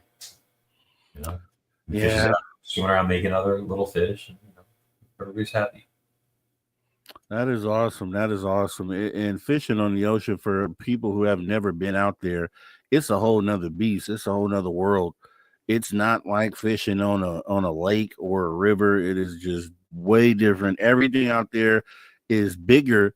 Like the fish you catch in lakes and rivers, those are bait-sized fish that you would use out in the ocean, right? And that's what people don't really understand. I know we fished for salmon out of San Francisco one time, and we left under the Golden Gate Bridge, and we went out so far that you could no longer see shore. And that's when I was like, nah, I can't do this. I can't do it. But we caught a few salmon out there, brought them back. But that was the last time I fished on the ocean like that. One and done. When you understand what's under, or what could be under you, that's the whole mind thing that kind of messes you up, because you just don't know. You could have a huge whale going right under your boat at any moment, or a submarine. There's just so many different things to be concerned about while you're out there. But if you get to go, I'd say at least go one time. If you have the opportunity, just go at least one time, get it out the way. You don't ever have to go again if you don't want to, but it is an experience. I can at least talk to it. You know what I mean? I know guys down in Florida, like Port Charlotte area and stuff like that, where actually that's a black tone, but thank you. Like when they fish for Goliath grouper, Jewfish, they use stingrays for bait. So you could take a stingray that's this big, 10 pounds, 15 pounds. But the one I lost that was 8 feet long, this grouper, that was literally big enough to eat a small person, weighed like 600 pounds. And it had, they had, the bait was like 30 pounds. Wow. Yeah, I mean, and that's the biggest bony fish I've seen up close and personal. So, yeah, we were fishing in the Bay Area. Is in the Bay, there's a bridge called Dumbarton Bridge, and we go fish under that bridge. We caught stingray there, and just for people who don't know, I accidentally caught a shark. I caught a sand shark, or it was golden in color, and it had like some spots on it. I think it was a sand shark, but it was small. It was probably 12 inches long, maybe 16 inches, and it was so strong. That's what people don't understand, how strong these sharks are. They are so strong. Like the little guy that I had, I could barely even hold him. We threw him back in, obviously, but he was so strong. It was crazy. I've petted some sharks that we've had boat side before we cut them free, like big blue sharks and stuff like that. And it literally feels like tire rubber covered with sandpaper. Very hard, strong, and of course rough because you have the denticles that form the teeth. A lot of people don't know that a shark's skin is made of the same stuff as its teeth. It's just like the teeth got tiny and just flow backwards. Wow. But did you want me to do it? Because I've been working on a cryptid project that I know your people are going to be interested in. Did you want me to talk about that? Definitely. Let's get into the cryptids. And for the last 30 minutes here, and any questions, I've tagged some, but don't worry about it. Just go ahead and we'll talk about cryptids. Okay. And we'll get ready to pick it up. Yeah, I set up like a little pay-per-view website of mine recently. There was a nice, 20-something, 24, 28, I don't know how many minutes, documentary on there with footage of what appears to be an actual reptilian of some kind. If people want to check it out, that's at maxhawthorne.com. Okay. We'll be back right now. 1 second. All right, everybody, welcome back. Space Out Radio, the After Hours radio show. Me, your host, Mr. Rob G. We are back with our guest, Max Hawthorne. We only have him for like 20, 25 more minutes. So make sure if you have questions, go ahead and get those in. Also, don't forget, if you missed any of the awesome conversation tonight, jump in the archives. They are free. FREE. Right here, youtube.com/The Spaced Out Radio, where the options are endless. Jumping back into the conversation here with Max. Max, you were talking about over the break that you had some involvement in like a cryptid project. So we're going to take a turn here. If you wouldn't mind kind of talking to that and explain exactly what that is. Yeah, so this particular specimen, you mean? The cryptid, yeah. Oh, well, I have a website. It's maxhawthorne.com or supernaturalsurvivor.com. And on there, there is a blog post, for example, which if it's not open to the public, for non-subscribers, I'm going to make changes on that ASAP. But I'm putting a series of videos on there, which are for subscribers. And it's real evidence of real cryptids and such. There's a thing on there already that appears to show infrared footage of an actual reptilian of some kind, which everybody's welcome to go check out. What I've been working on now for months now is I got footage, also infrared footage, of a large black cat. When I say large, I mean the size of a small mountain lion or maybe a very large lynx, let's say, but built more like a cougar. And there's like maybe 11 or 12 seconds of footage, infrared, black and white, okay, or near IR, I guess you'd say. And the cat is not a cat. And I've gone through it, like I've adjusted the frames, frame by frame, to darken it and increase contrast so you can see better, because it's, like kind of fades into the background to make it pop. And as you see it, you see the animal changes shape as it moves. It literally has one head, then it has multiple heads. It has things protrude out of its shoulder, out of its hip, out of its back, all different things. It's like morphing as it moves along. Okay. And it becomes obvious after a while that you're looking at something that's capable of changing its shape. Wow. I believe it's called. Yes, Shapeshifter. Okay. And when you look at the beginning where it looks like a big cat, and you look at it at the end where it's more like some sort of like more massive, muscular, like heavier in the chest and stuff, arms, and with a very large, bulky head, it looks more like a mixture between a lion and a hyena or something. And you don't know what this animal is, but it definitely is not the same animal from start to finish. I mean, it's the same being, the same creature, we'll call it, but it changes shape. And people are going to be fascinated when you get to see this, because this is going to show people that there are things out there. People have seen them, people have talked about them, reported them, but nobody seems to get them on film. So now people are going to be able to see it firsthand and look at it themselves, and you'll be able to go through it. I mean, the documentary, which is like half an hour long, so you definitely get your money's worth, shows frame by frame what happens as this cat walks along. And it doesn't mean it's a cat. You see what I'm saying? It doesn't mean like every cat that people see is like, oh, that's a shifter, because that's not the case. It's just this creature can apparently be whatever it wants within size constraints, of course. So when you caught that, which it sounds amazing, I definitely want to see that as well. And actually tell people what the website they can find that at. Yeah, it's supernaturalsurvivor.com or maxhawthorne.com.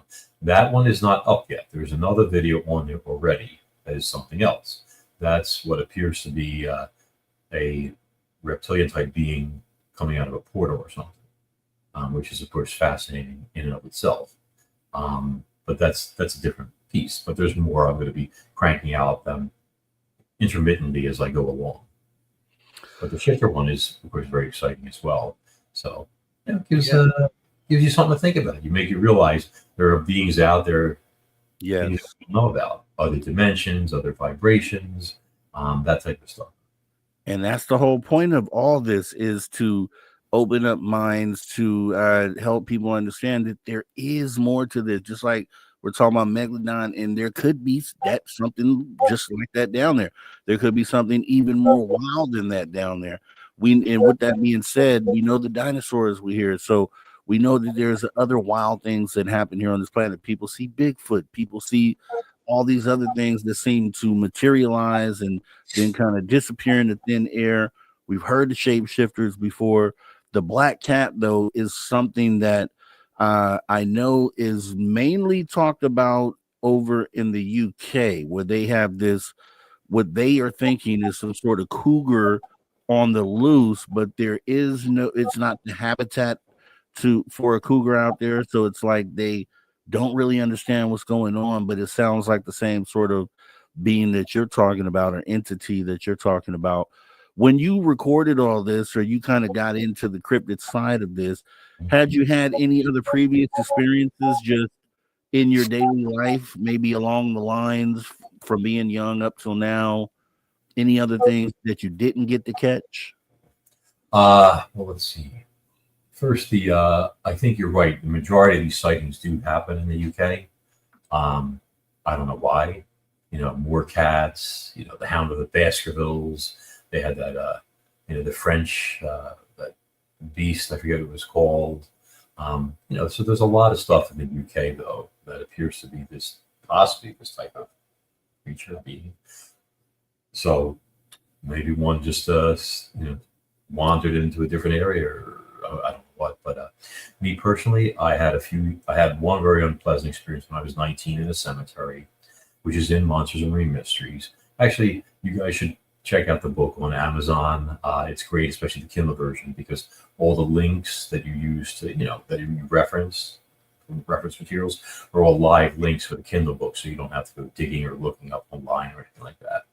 But I was in a cemetery and with my Doberman when I was 19. At night outside Philly, and you're young and stupid and think you're indestructible, and something was coming out of the ground, and I made tracks. I think I set a world record in the sprint that nobody would match. That fear is a great motivator, Yeah. So I saw that. My daughter and I had an incident, many years ago. She was little at the time, and we saw a creature of some kind lying on a street, with the snow flurries and stuff, and it was apparently badly hurt, and it jumped up and jumped into the air, and it had wings, like insect wings. It was like a fairy or something like that, except it didn't look like a fairy. It didn't look like Tinkerbell from the movies or anything like that. What I'm saying? Different things like that. That's kind of got me a little interested in type of stuff. When I was in my late 20s, I saw something swimming at a lake in Connecticut, Candlewood Lake to be exact, actually Swan's Pond, which is connected to it. And this is in the book also. And it was apparently a very large anthropoid of some kind, probably a Sasquatch, like a youngish one that was out coming and diving for crayfish. I watched it for like 10 or 15 minutes, so its head come up. It was like a round, big. At first, I thought it was a beaver, like a beaver's butt or something like that. It wasn't. It was the top of the head. It would go under, and it would get some more crayfish, and it would pop up again a little closer. And I had no idea. I was sitting here, as the sun came up, on my fishing bucket, catching nothing, this sort of thing. But I didn't get a picture of it or anything like that, but I saw it. So it was something to see. But is there any questions from any of your people? Yeah, we do have some here. Have you had any UFO, anything like that? Seen anything weird in the sky? When I was in my early to mid 20s, when I went home to visit in Philadelphia, and I talked about this on other shows, including with one of these big guys from the UFO. I forget what the organization's called, and he had seen something similar, exactly what I told him, like a month or two later. I watched something streaking across the sky in Philadelphia. You can see all the planes and stuff like that, and they fly at like 500 miles an hour even then. And this thing was going at least 3 times as fast. It was just like across the sky, this bright white, light. And I thought, wow, that's a jet fighter. And I'd never seen one flying before, including at night. So I was fascinated watching it. And as I watched it, it did this like that. Like, in other words, it made a complete 180. No stop, no slow, no turn that you could see. It just went shh like that. I'm like, what the heck is that? And it had to have been something that, I don't even know if today we have something that can survive the inertia from a sudden direction shift like that at 1,500 or more miles an hour. But have I seen a UFO up close and personal? No. Yeah. It's so much crazy, and we talk about all that stuff on this channel. Just so many different. It just opens me up every time I talk to someone about something that is something else to add to the overall plate of weirdness and wildness that we may be experiencing in this world, because we think reality is what we do in daily life in society. We think that's reality and that's all there is to it, but there's actually a whole lot that we just don't understand, and may not ever understand about this planet that we're on and what is here with us. So that's why I love to have these conversations. Yeah, you were saying something? Oh, no, I was saying, well, I'm here to answer any questions I can for any of your people. So I know Mark Eddy said, does Max identify as a Quint, or Hooper? That's a Jaws thing with him.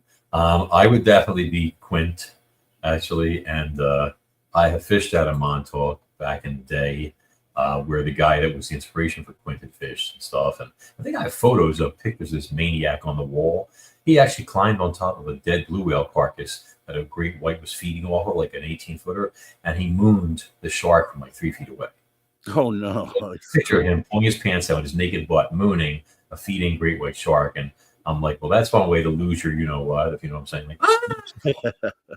So I don't know, but lose your balance, it's over with. So we have also Woo Riders DG had posed a question. He just wanted to know if Max, can you tell us a good fishing story that you remember?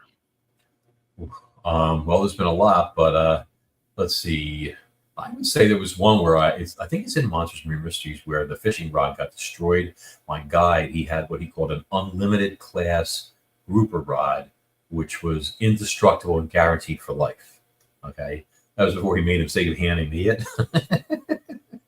And what happened is he was using like 500-pound test steel cable as fishing lines, because these giant grouper, they would run into the pilings, the sports, concrete and wood and barnacles and stuff like that, and they shear through your fishing line a lot of the time. Mm-hmm. His first 100 feet of line was this 500 test steel cable, very dangerous. Wrapped around your hand, you can kiss your hand goodbye, etc.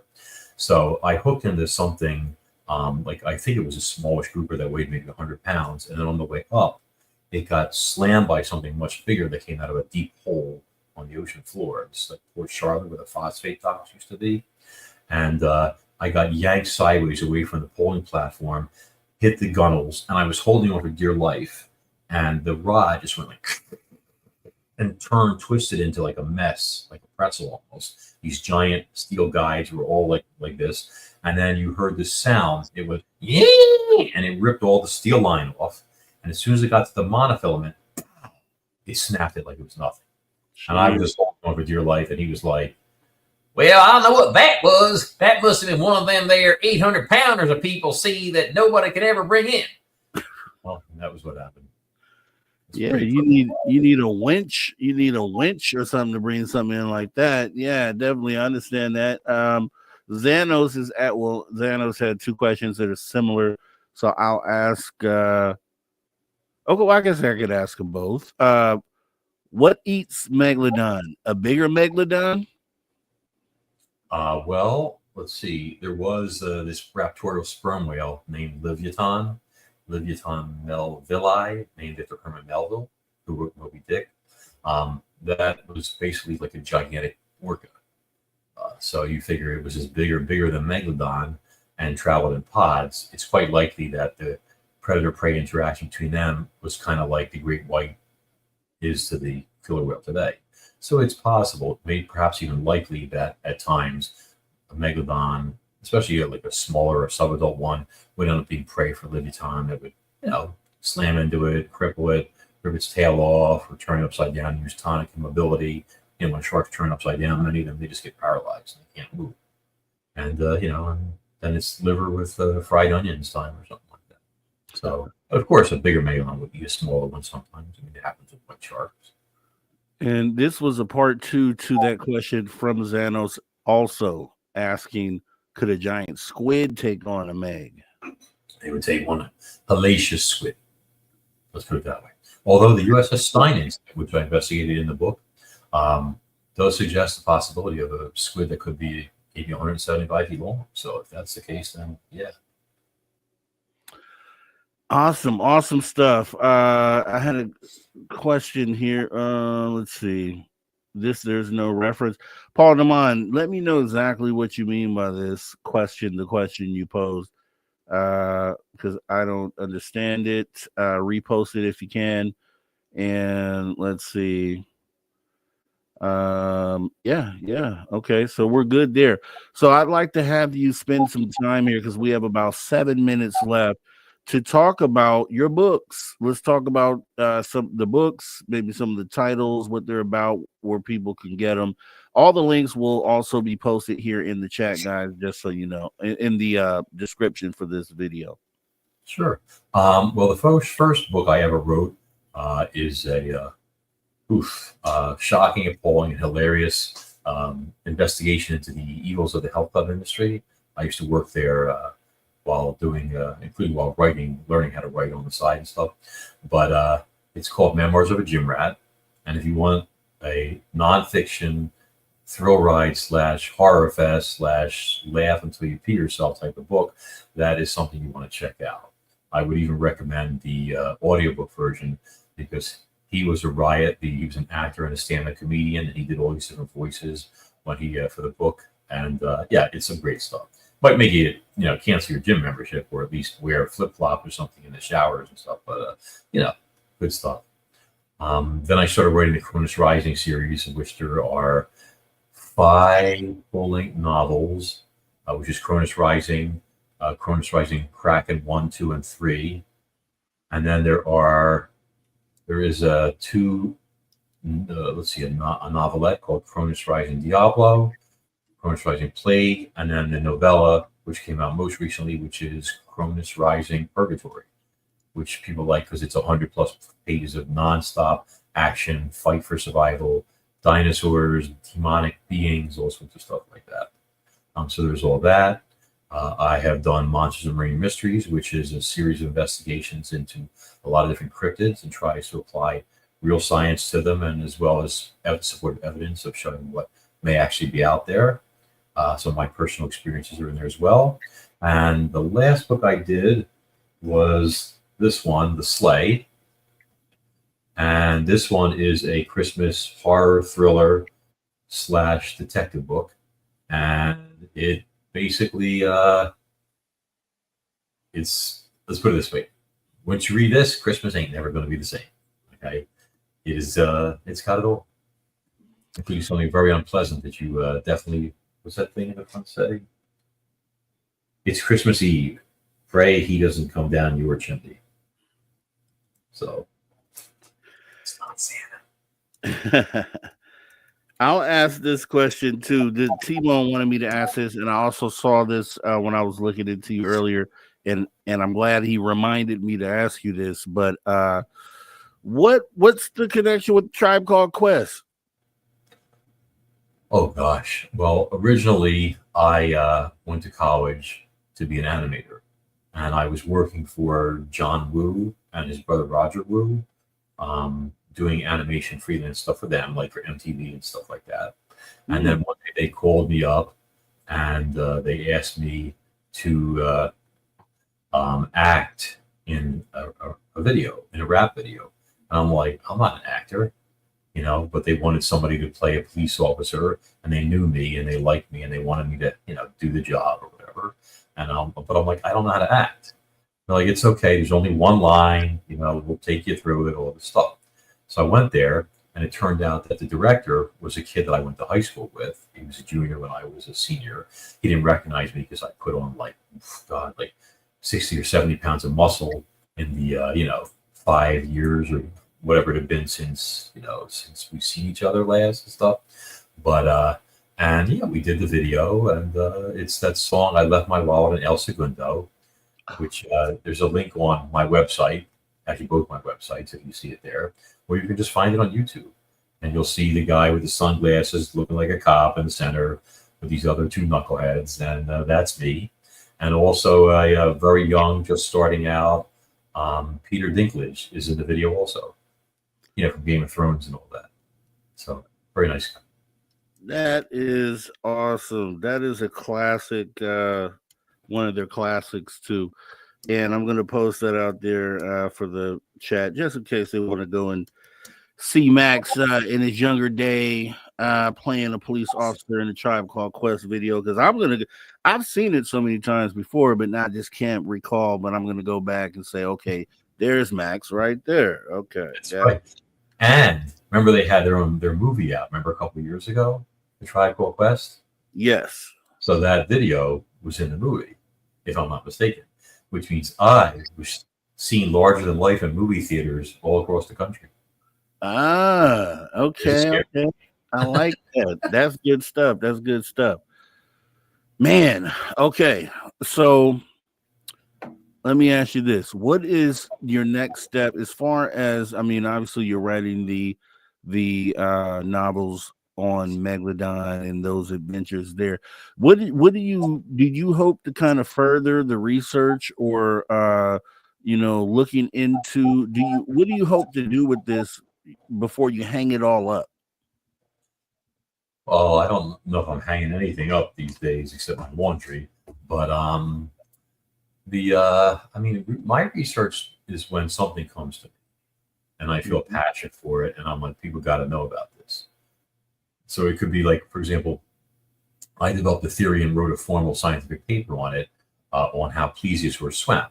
The Loch Ness Monster, stereotypical four flippers, paddle, that type of thing.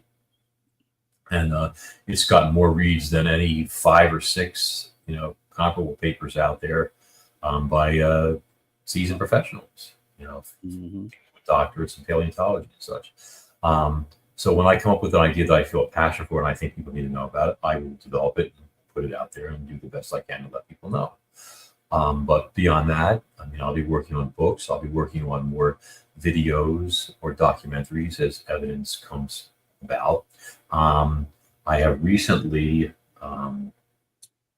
gotten evidence that there is possibly a species of prehistoric shark that is believed to have died out millions of years ago, which is not a megalodon. It's not a giant shark, but it ain't small, that appears to have, at least recently, in the last few decades, have still been alive. So I'm working on that right now as well, along with a whole plethora of other topics and subjects. Oh, we like plethora around here. That's a word used often. We're going to leave it as a cliffhanger right there. That way we can have you back and talk some more about this once you get into your next work. Max, it has been awesome having you tonight. I'm so glad you came on. Glad to know you, and I will be reaching out to you so we can talk again soon. Enjoy the rest of your night, sir, and take care. We'll talk soon. My pleasure. Thank you. Conversations that move the needle. Conversations that move the needle. We'll be back right after this break, guys. Mr. Rob G on the only place where you can own the night. Spaced Out Radio. Spaced Out Radio. You've tuned your dial to the right frequency.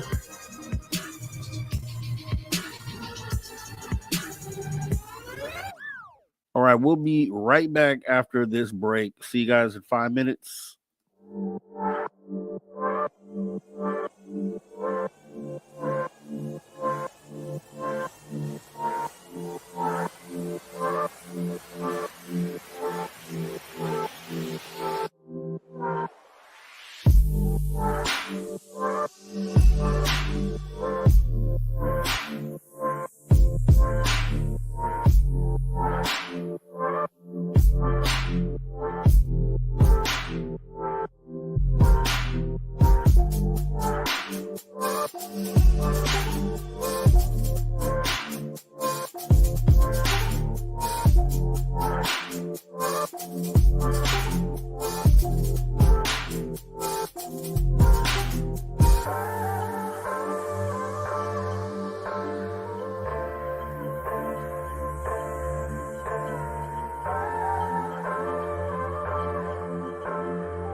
All righty, everybody. Welcome back. Spaced Out Radio after hour number 3 with me, your host, Mr. Rob G. Want to thank Max Hawthorne for being awesome in hours 1 and 2.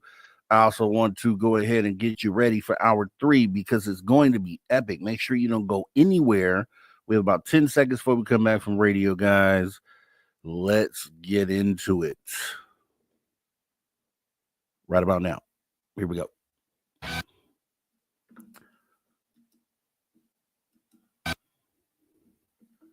Okay.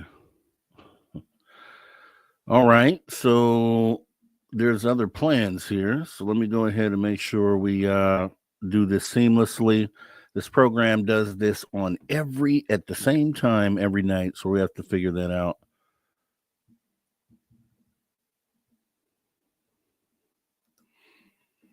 All right. And here we go. Take 2.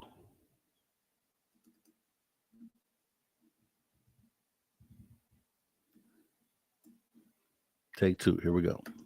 All right, everybody. Welcome back. Spaced Out Radio, the After Hours radio show. After hour number 3. It's been awesome so far. I want to thank our guest, Max Hawthorne, for being awesome, talking Megalodon, cryptids, and everything else in hours 1 and 2. Now it's time for hour 3, where we get into some of that Steve Stockton, Tales Untold, Miss First Mysteries, Drew Benke with the After Hours wrap up, and then maybe we'll finish it off with UFO and weird news. Don't go anywhere. Still a lot to go here right now on Spaced Out Radio, guys, as we go ahead and bring up the man of the hour. That is none other than Steve Stockton. Tales Untold, Missing Person Mysteries. Let's go. Welcome to Tales Untold and Missing Persons Mysteries on Spaced Out Radio's After Hours. My name is Steve Stockton, and I'm here to take you on a journey of mysteries, legends, and true stories. Come, join me on this strange adventure of Tales Untold and Missing Person Mysteries. Number 5, Alvy Webb. 86-year-old Alvy Webb disappeared on October 19th, 2019, from San Juan National Forest in Colorado. Alvy was vacationing from Muldrow, Oklahoma, and was on an elk hunting excursion to the Colorado wilderness, the Divide Road Roaring Fork area of the San Juan National Forest. The unnamed trail that Alvy was on when he disappeared meets up with Roaring Fork Road, or Forest Road 435, after approximately 2 miles. The area is generally rugged, mountainous terrain. Alvy was in Colorado with his son, grandson, and others, and the group had been camping. They'd been elk hunting in that same location for the last 5 years running and knew the area well. October 19th, the family took Alvy 100 yards down a trail where he was left alone to hunt, close to the camp, near a meadow where he had hunted the previous year. The group told him, "We'll pick you up at the bottom of the hill on the road around 10 o'clock. Alvy was wearing an orange stocking cap and an orange hunter's vest over a heavy camouflage jacket. He carried a few food bars and some water, but no overnight gear, as he was only supposed to spend a short time hunting that morning. After a few hours, the group arrived to pick him up at the meeting spot, but Alvy was nowhere to be found. There was simply no sign of him or any of his gear. The other hunters searched the immediate area but came up with nothing, so they contacted the authorities. It was approximately 4 p.m. when they reported him missing. An official search was launched around 5 p.m. Montezuma County Sheriff Steve Nolan, along with the county search and rescue team, deputies, canine search and rescue, and friends and family of Alvy, conducted an on-the-ground search of the area, but again, nothing was found. Sheriff Nolan said, "We looked all over and searched a large area 30 yards at a time, but there was no sign of him, no clues. We had people 30 feet apart, and that's mostly aspen meadows in that area. We cross-covered areas we had already been over. We should have found him, but there was no sign of him anywhere. It's frustrating. Nobody's finding anything."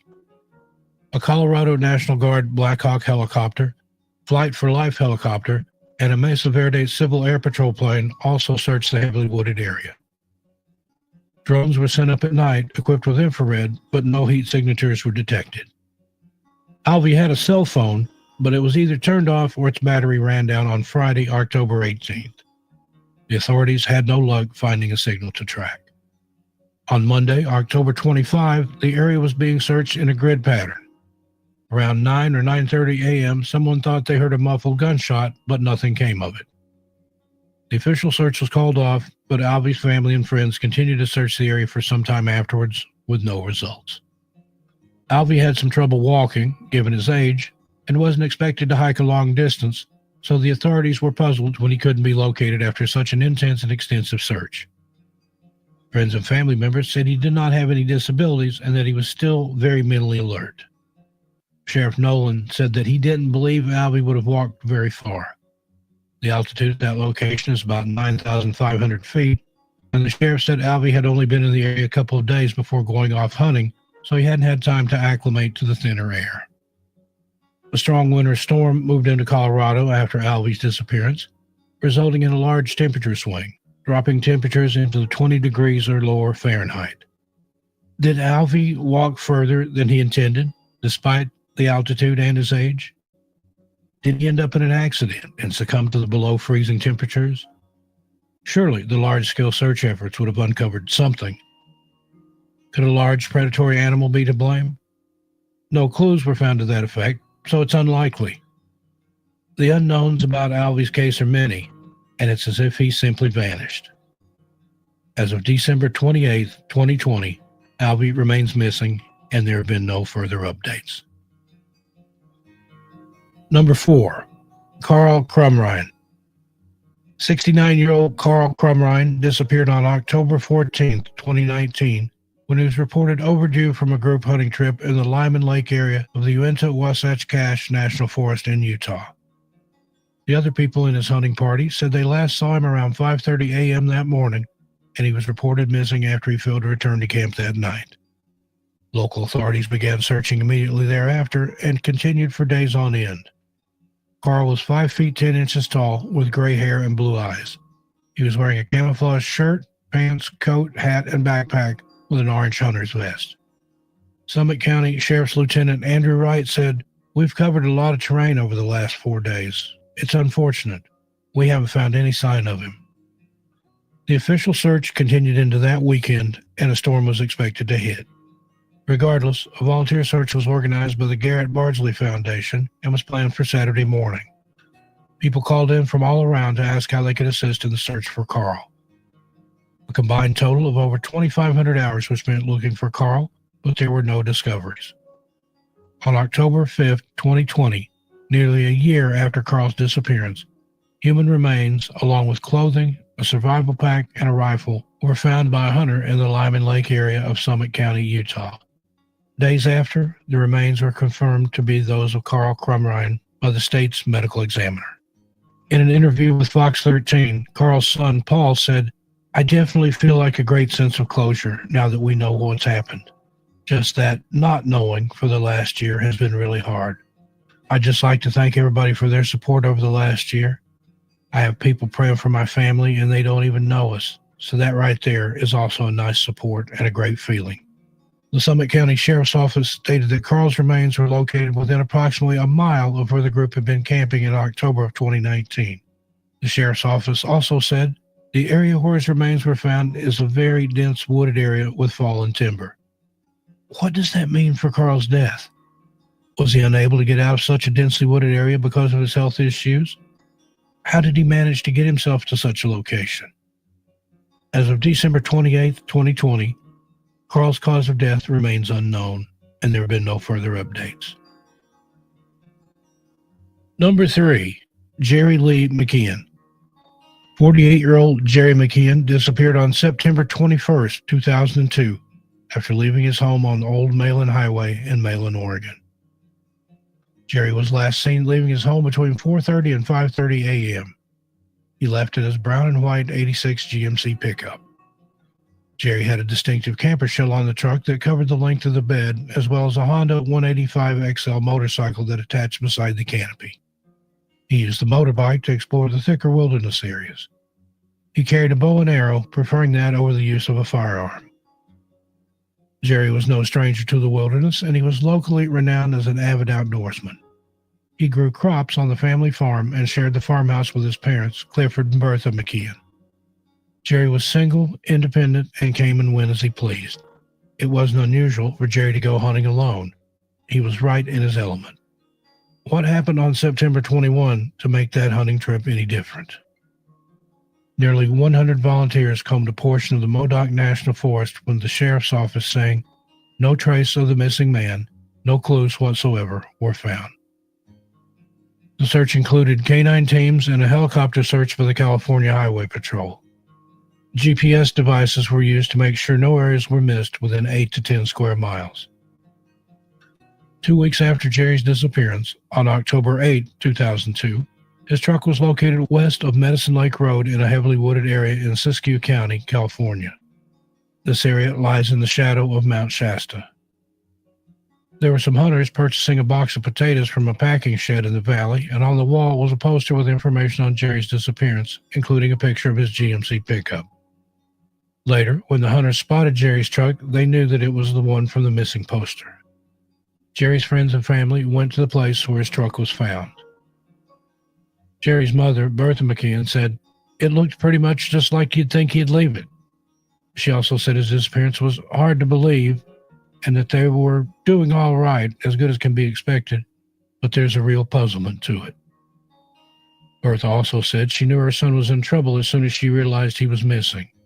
He's a homebody, plus his dad's birthday was on Wednesday, and he definitely wouldn't have missed that. She believes something bad happened to her son. "I think he met up with foul play. We don't think he drove his pickup there. He would usually leave a note for them, but that day he didn't." The family put up 2,500 posters across the area, including information about a $20,000 reward, all within the first week of their son's disappearance. Nothing more was found, and no clues were turned in. Friend Terry Guthrie, who knew Jerry since he was 6 years old, said, "I hunted with him 18 years, and every time he left the pickup, he never locked it, and this time it was locked. It's just certain things like that that started making me believe there was a possibility foul play was involved. We don't know whether Jerry went down there for a purpose or that Jerry didn't even go down there, or someone was forcing him to go down there. There's no explanation for it. It's beyond strange that no sign of Jerry was found in the area his truck was parked in, his gear was never recovered, and there are just no signs of him at all. The heat in his truck was also found to be turned all the way up, which was uncharacteristic of him. Is there something other than the wilderness behind Jerry's disappearance? Perhaps another human?" As of December 28, 2020, Jerry remains missing, and there have been no further updates. All right, Steve Stockton tells Untold Misperson Mysteries once again. Love and appreciate the fact that he is a part of this show, and we do appreciate his contribution here each and every week. You will hear him again on the next episode as well, hour 3. But right now, it's time to go ahead and get into the After Hours wrap-up with none other than our guy, Mr. Drew Banky. You're an irredeemable monster! Come here, I'm gonna eat you! Get in my belly! He's headed to the north! He's headed to the north! Go it, go it! That man's got north! You're a monster!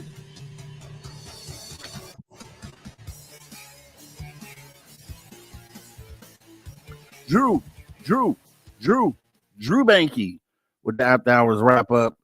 Glad to see you, sir. It's been a little bit, man. I'm glad to see you, man. You're looking good, and glad to see you here joining the show tonight. Yo. Shark Week on Spaced Out Radio. Shark Week, Megalodon Week. Megalodon will eat a shark. You know what I mean? So yeah. Dude, See, did you see the size? Yeah, and you got something there. Here, let me put that piece is broke off, but yeah, it's freaking huge, dude. It's huge.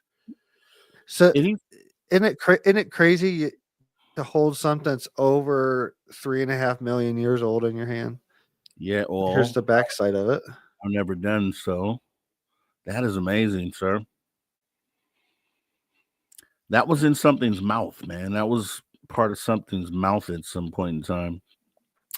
Before it ate whatever it ate, before it devoured one of these whales, and shout out to Max Hawthorne and just giving the game, because here's some things that, I looked into, some of the things that he talked about prior to the show, obviously, as you always do. And I was shocked and amazed, just like he presented today, that it's likely that Megalodon was a scavenger.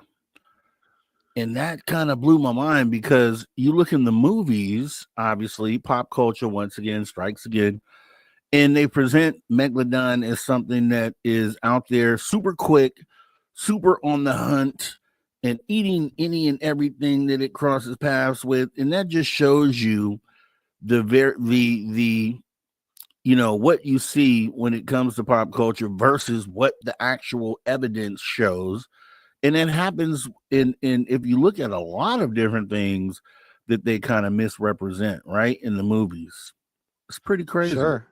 Well, I mean, it makes sense. So in reference, a horse, average horse, 800 to 1,200 pounds, eats between 15 to 20 pounds of hay a day. So if you think of the size of a megalodon, it would make sense that it'd probably have to be a scavenger. I mean, for it to keep up with its size, how much it needs to eat every day to keep up with its size. You just think of a relation to a horse and hay, and just equal that out to the size of that. 60, talking about 65 feet. That's a shipping container is 40. Shipping containers are 20 feet or 40 feet. So you got to think that's a small shipping container and a long shipping container, and it's longer than that. So, man, you probably 1,000 pounds of meat a day, to keep up with that size of animal. And you're not going to be hunting, it makes sense that the bigger the animal, the slower it is. So it has to resort to scavenging to keep up with that amount. So that's what I was thinking, when he was putting all that. Yeah, it'd be terrifying, but it's slow, Slow as molasses. So all that stuff, whoever directed the movie The Meg, take that. And that's why I never watched The Meg, because I'm a Jaws fan. I like Jaws. That Jaws is more in the realistic realm of what a great white might do. They did go a little over the top, but The Meg, come on, they did a lot, way too much. And it, they say, oh well, you don't really know because it's extinct now, and how do we really know? But I think Max laid a great case out today that made a lot of sense on why it wouldn't have been as agile as they show in the movies.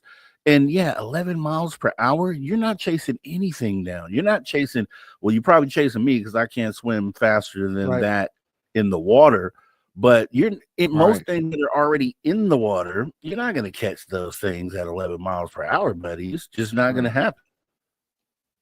Right. It's if he made a great case. I'm not saying who knows, because nobody really knows unless you're really there. But he laid a lot of good evidence out for it. So who knows? Yeah. I mean, at the end of the day, who knows? And who also knows what else is down there? And that's the thing, because we think it's extinct. People say it's extinct. Is something extinct because you haven't seen it in a while? Does that mean it's extinct? Sure.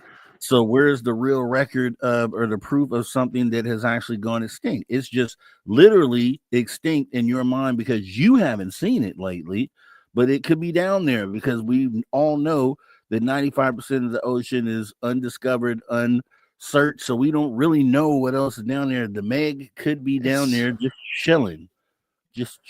Man, with giant squid. There's talk about UFO bases underwater. So who's to say that Megalodon's not down there? Who's not? It's deep, and there's a lot of over 2/3 of the planet's covering water, and some of that stuff very deep. What do you say? The average is 11,000 feet deep for the oceans, and some of it's way deeper than that. So when they say Challenger deep, that is deep as Dude, we're talking about sticking Mount Everest in the ocean and covering the top of it. You know what I mean? Yeah. We're talking about that deep. Yeah. That is crazy deep, and it's even deeper than that. And so that's why I Yeah. was telling them, like, the humans really, are we really supposed to be going on the water? I don't think we are. I don't think we belong on the water. I don't think we're supposed to. Well, in the ocean, I don't think, because it's salt water. It will kill us. The salt water will kill us. So the most of the things in the ocean will also kill us. It's just so many things that say no, but yet as human beings, we just still want to go against the grain. We want to do crazy, wild things.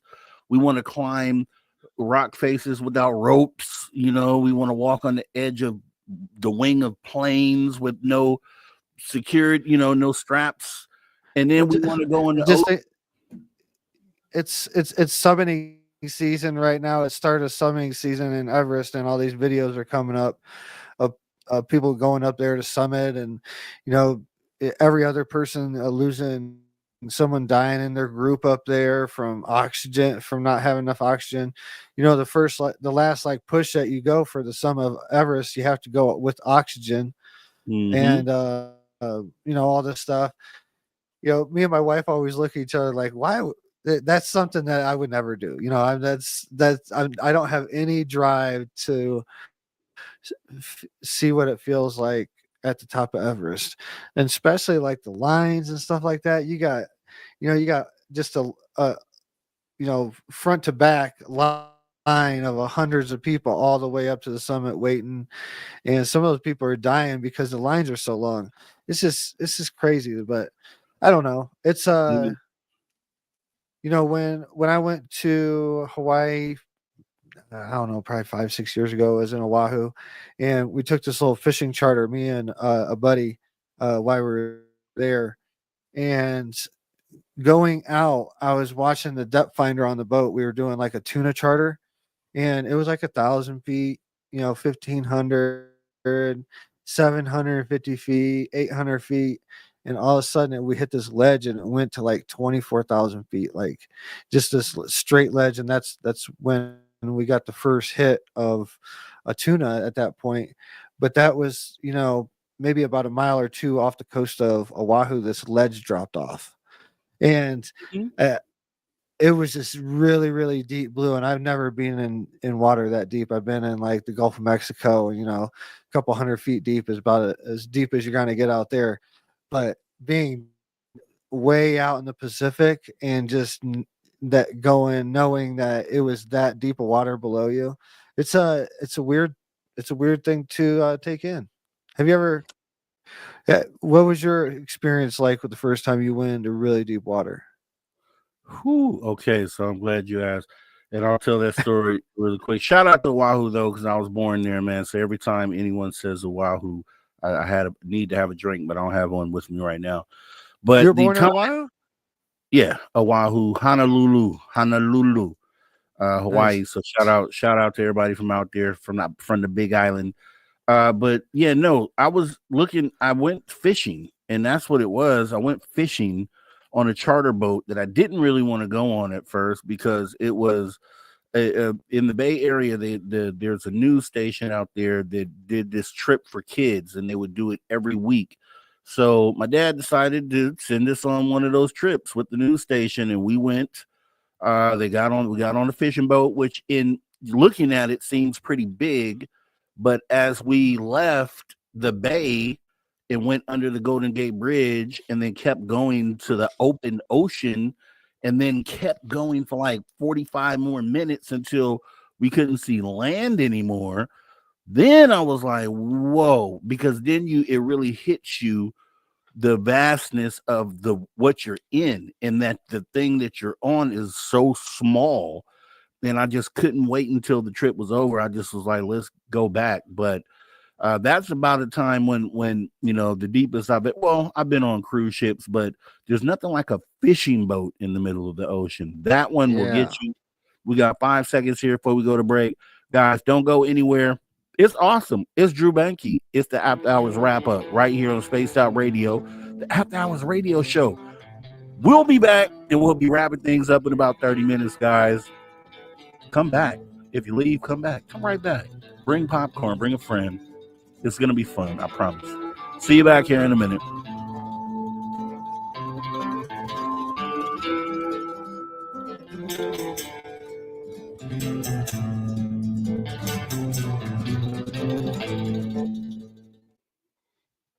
All right, crystal clear. And yeah, so man, I'm telling you, it was so scary because you realize that you are nothing in comparison to what you're sitting in the middle of. Like you can disappear Yeah. like that, over with, game over. Yeah. Yeah. It's like that same thing, you know, it's like that same thing like the first time you ever been to the ocean, you know, just stepping foot in the ocean, looking out on the beach, out into the water. That's one paradigm shift. But yeah, being in a, you know, I think we were like in like a 30-foot boat. You know, it's a big, you know, tuna fishing boat, you know, like a charter boat, but that ain't nothing compared like when you're out there in the Pacific. Like the Atlantic, you know, I've been in Atlantic for a while, but that was up until I was probably, I think I was like 36. It was right around this time of year too, because it was right around my birthday. My birthday's coming up, by the way, April 11th. I'll be 45. I asked my son the other day how old it is Papa gonna be in his birthday coming up. He said 9. 9,000, more like 9,000. So that'll be the 11th. Okay, so I got to put that on the calendar because we'll be here obviously doing a show on the 12th and then the 13th. So we got to do a birthday bash and send birthday wishes out to Drew Banky, do something cool on that Saturday. Yeah. So we'll do that. We'll do that. So but I do anybody I want to save some of go ahead. the ocean talk for when we come back from break. But go ahead with the question. Yeah, no. So if anybody has dreamt and wished that they can see me in person at a conference, your wish has been granted. I will be at the Contact Modalities Expo with Chris Bledsoe, Jimmy Church, Adam Apollo, Paula Harris, Deb Shakti, coming up May 2nd, 3rd, and 4th. I sent the link over to Rob in the private chat for tickets and stuff. There's still tickets available. It's going to be way cool. I got a presentation on Saturday at 3 p.m. and the topic is psychedelics and their role in human evolution. So, and I have a workshop on Friday at 10 a.m. Doing a meditation. So yeah, come hang out. Modalities Expo, as you see right here on the screen. Let's see. Yeah, and Stargazer. Yeah, Chris is coming. I can't remember what day it is, but there will be a Skywatch that he'll be leading at night. I think it's Friday night or Friday or Saturday night. I'm not sure. But it's Friday, Saturday, and it's over Sunday. And yeah, I will be there. So come hang out with me. And tickets are still available for sure. Yeah, Deb's invited me to this before, but I'm like, you know what?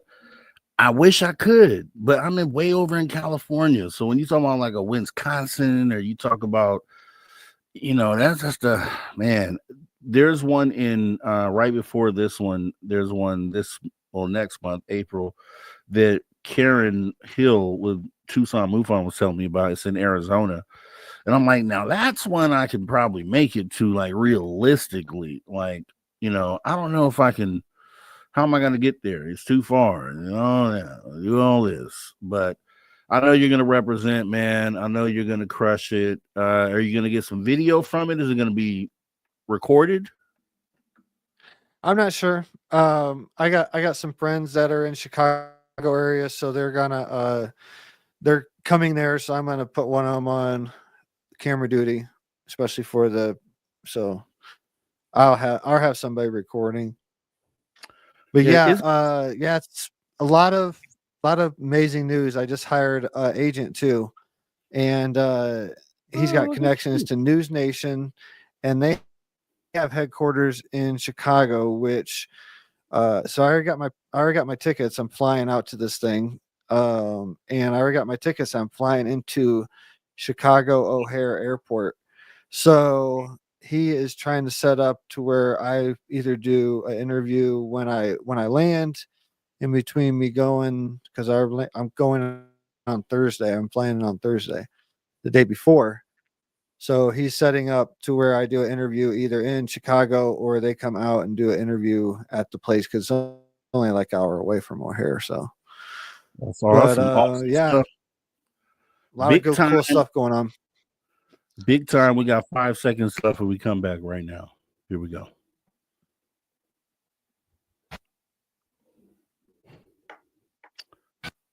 Oh, Lord. Something's wrong with the program. Once again, but you know how we do without any hiccups. We're just going to go ahead and do a take 2.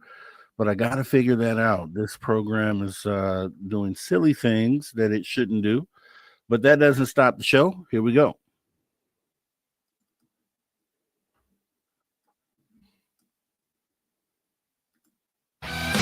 All right, everybody. Welcome back. Spaced Out Radio, the After Hours radio show. We're on the back half of the third hour right here with the After Hours wrap up. We got Drew Banky in the building joining us. We had an awesome show tonight. I'm not just saying that. Make sure you hop in the archive if you missed any of it. It's free. YouTube.com/It's Spaced Out Radio. I'm telling you the truth. Definitely check it out as we get back into the conversation. So, we had an awesome guest today, Max Hawthorne, and we were talking about Megalodon. And right before we went to the break, Drew was asking, have you ever been on the ocean or had that experience, been in deep water? And I let him know, hey, I'm from Hawaii. There's definitely deep water out there. And if you think about it, when all the ocean is land covered up with water, right? So if you go, you're in the Rockies, right? And those are super high. You have drop-offs and all those sorts of things. So water filled up in the Rockies. You'd have islands and you'd have these extreme drop-offs into cavernous parts of the waters. And that's all that's really going on out there. But then you have to ask yourself, if you can fit the whole Mount Everest down there, we're talking about, when you talk about 35,000 feet down, which is easily done there in the ocean, we're talking 7 miles down. If you just think about that, from the surface of the water going down for 7 miles, and then sometimes you're not even at the bottom yet. You know what I mean? That is insane to think about. Yeah. Think about distance. What about the stuff that is just found under the Great Pyramids, kilometers down? Those some of those rods and stuff that they've been finding through that new radar is kilometers down. That's pretty crazy. But yeah, the ocean, there's so much. It's like the space. There's people that do scuba is they might as well be astronauts, because they're going into a whole area that's unknown. Like there's areas you can't even get down to.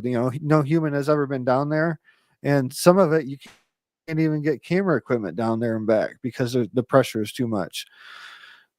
Some of this, there's a different ecosystem down there because there's no light. There's you see every now and then that there's these dead animals or dead fish that come up from the bottom that have crazy eyes and antennas that glow and things like, just they've adapted and evolved over eons down there in the deep ocean to survive. And it's pretty crazy. But you got to think that's where the cockroaches of the ocean live, all the way down there, and who knows what else lives down there. But because a lot of dead things that they fall into these crevices and go all the way down, all the way until there's nowhere, they can't fall any further down. So it's funny you bring up cockroaches. It's funny you bring up cockroaches of the ocean, Drew Banky, because cockroaches of the ocean are actually human delicacies, right? Some people don't Oh yeah. realize that cockroaches of the ocean, they're your shrimp, they're your lobsters, they're your crab, they're your the things that we pay so much money for to have prepared for us are literally cockroaches of the ocetion. And that's it's Yeah. mind They blowing. It's mind blowing they to used think to about. be slave. They used to be slave food. You know I didn't that. know. Yeah, that used to be slave food. Yeah, that used to be like the lowest. What they would feed. You know, just to keep That's people crazy. alive. It would. Yeah, I I read a it was a story. I can't remember all the particulars of it, but yeah, it's how things perceptions of things change over time, and just the vast difference of how people look at foods, and that was one of them. That must have been slaves on the ocean, because I know once a slave I was think brought here to America, we were given pit slops and stomachs and no, intestines and I think it leftovers. had some. I I can't remember the particulars of, it, but it was something that it was the least costly thing, and and no one really ate it, or it was like a very low. Crazy. I That's shouldn't say crazy. exactly slave, but it was a very low, uh, on the totem pole, food. Yeah, yeah, It yeah. totally different than You seen Titanic where totally different than what it. they had the upper class on the top tier and they had the lower class below the deck sort of thing. So I know exactly what you mean when you say that, but Yeah. it's just so funny to think about that. But here's the other thing: when we talk about when we talk about what's down there and we don't know what's down there, a perfect example of the fact that we don't know what's down there was when the a piece of Antarctica broke off an ice shelf, huge. I think they said it was the size of Manhattan or something. It was like a huge landmass of ice that broke off, and they had a research vessel that was 50 miles off the coast of Antarctica, just happened to be in the area at the time.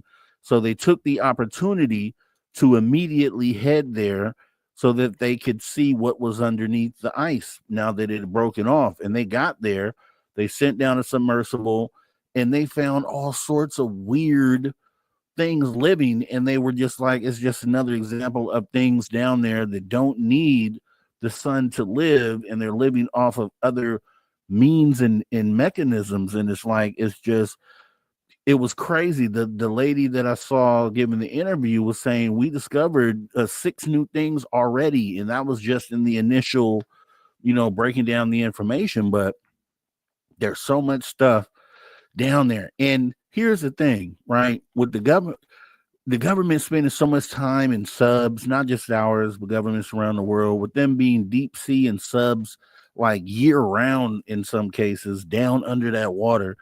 They know about the crazy stuff that's down there. Obviously, we think aliens are down there. We think they're beneath the sea. Most people do. But the other things, the earthly things that they're coming across down there has to be crazy.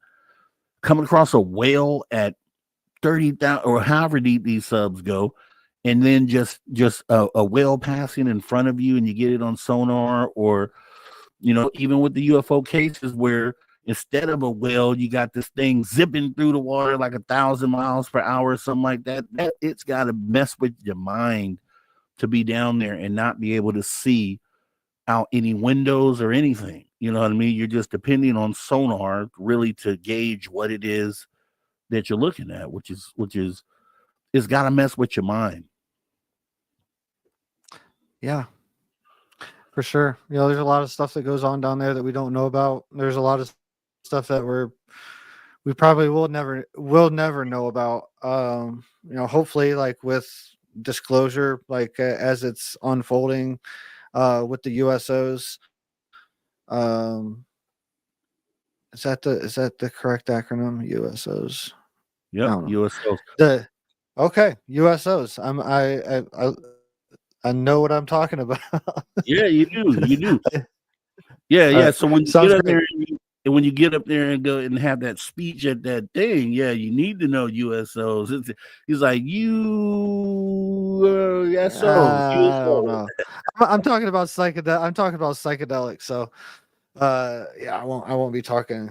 I won't be getting into UFOs on that. But yeah, we'll be doing a lot of interviews coming up. There's a big media tour that's going to be kicking off. So, yeah, it's just a lot of interesting stuff. Oh, and the weekend before, when we were on break, we were talking about the contact modalities, plugging that a little bit. But the weekend before, 25th, 26th, 27th, I'll be in Joshua Tree at the 29 Palms place, holding another retreat. So if you're interested, reach out, contact me somehow. And if you're interested in that.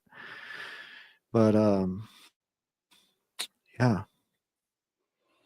Yeah, man. Well, good stuff, man. Good stuff. Keep it moving, keep it pushing, keep elevating, keep moving the needle, man. That's what this is all about.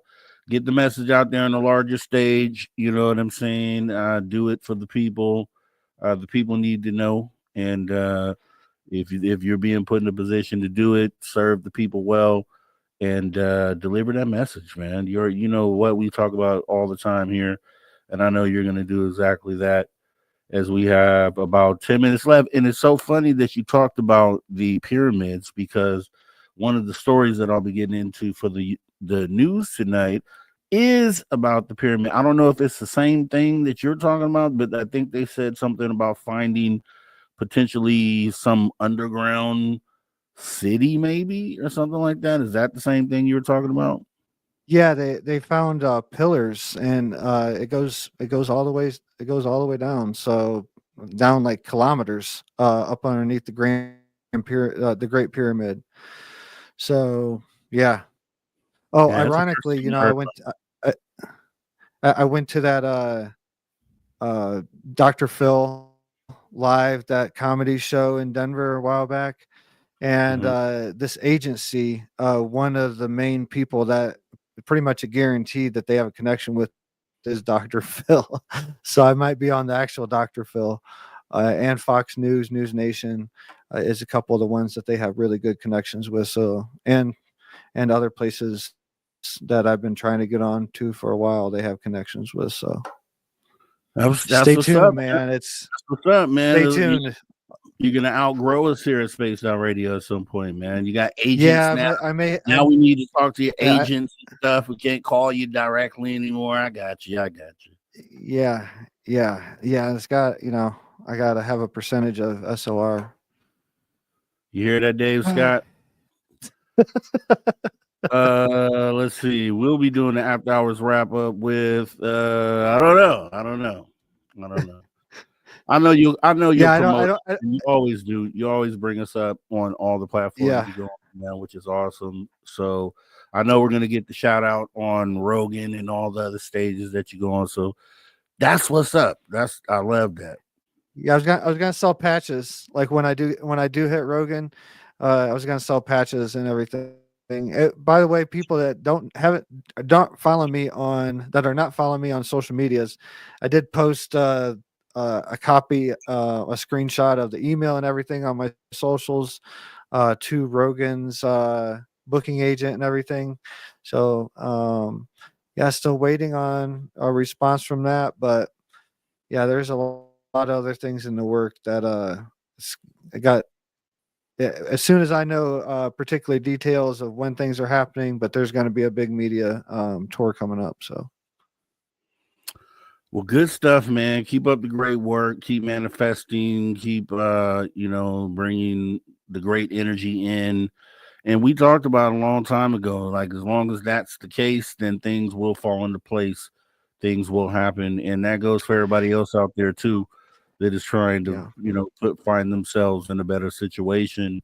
That's exactly what you should be doing out there, guys. So anything you want to leave everybody with here before I go into the news for the night? No, it's just I've been missing everybody, and it's good to be back, and it's good to see everybody. And yeah, we have some interesting guests coming up in April, so that I've been working on the background and on setting things up. So yeah, stay tuned. Well, Drew Banky, we do appreciate the sir for coming on in, doing what you do here on the After Hours Radio Show. Let me jump into the news. I'll talk to you soon. We'll see each other tomorrow, sir. All right, later. All right, take care. That's Drew Banky, ladies and gentlemen, with the After Hours wrap up. You already know what time it is. We're going to go ahead and jump right on into UFO news and get ready to wrap this thing up. Thanks for everybody staying with us. We do appreciate everything that you guys do here. So let's get into it. Ladies and gentlemen, can I please have your attention? I've just been handed an urgent and horrifying news story. And I need all of you to stop what you're doing and listen. Yes. UFO and weird news of the week. And we're going to start with the Egypt story because I was totally unaware of this. And we're going to go ahead and take a look at this. You know, and the thing is with Egypt, before we start, there's always this new discovery that has been made. And sometimes it doesn't pan out to be what it was that they thought. I don't know. But we're going to go ahead and jump into the story and see what we have here. Scientists make huge revelation after ancient Egypt's underground city at Giza pyramids labeled fake news. Is it fake news? Question mark. The scientists behind the underground city claims says absolutely not and have come back fighting. Scientists behind a brand new Pyramids of Giza theory have come back fighting after being labeled as issuing, quote, fake news after discovering an underground city beneath the famous ancient Egyptian necropolis.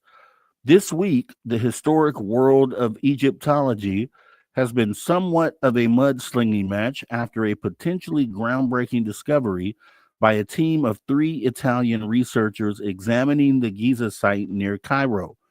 Professor Corrado Malanga from the University of Pisa, Filippo Biondi from the University of Strathclyde, and Egyptologist Armando Mai released the latest in their study of the necropolis, claiming there are vertical cylinders 2,000 feet below the ground. Situated underneath the Khafre pyramid, the team said there is a potential for an underground city beneath the structure, saying there are spiral staircases beneath the surface leading to chambers and channels, with the theory around advanced technology such as an underground water system in use. Egyptologist Zahi Hawass, who is one of the biggest names in the field, rubbished their claims and labeled it, quote, fake news, talking about igniting the fuse. Quote, I would like to make a statement regarding the news that was published all over the world by a group of amateurs. The news was under the pyramid of Khafre in Giza. They found a platform topped with pillars, Dr. Hawass said. All this information is completely wrong and has absolutely no scientific basis.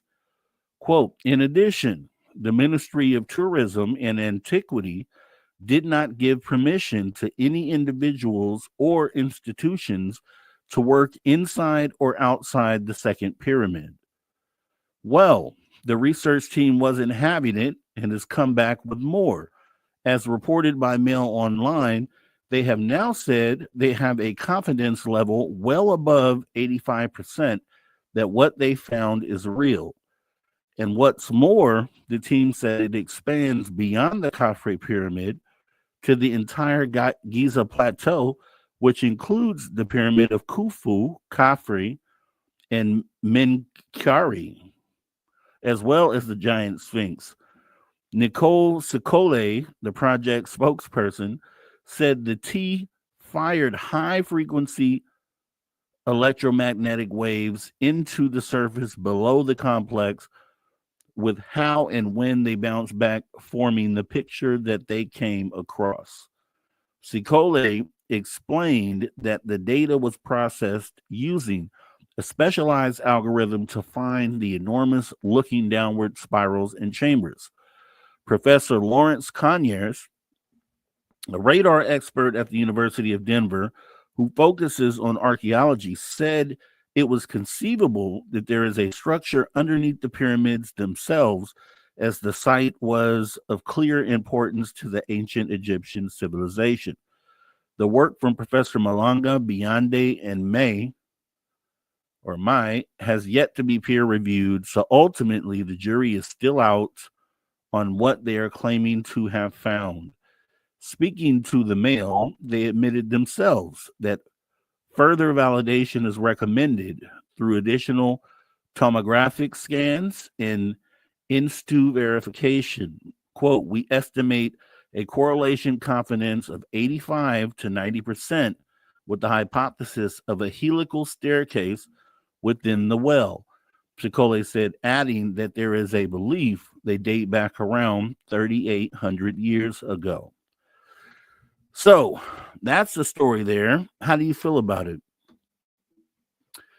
Do you feel 85% is enough to come out and make claims or statements like that? Or should we be more around the upper 95, 6, 7 percentile before we establish a claim, or at least label it as a working theory, right? At least at this point, I think that's kind of where this is getting lost in translation, because it apparently they found some sort of evidence that points towards something, but they haven't done enough to confirm it yet, though.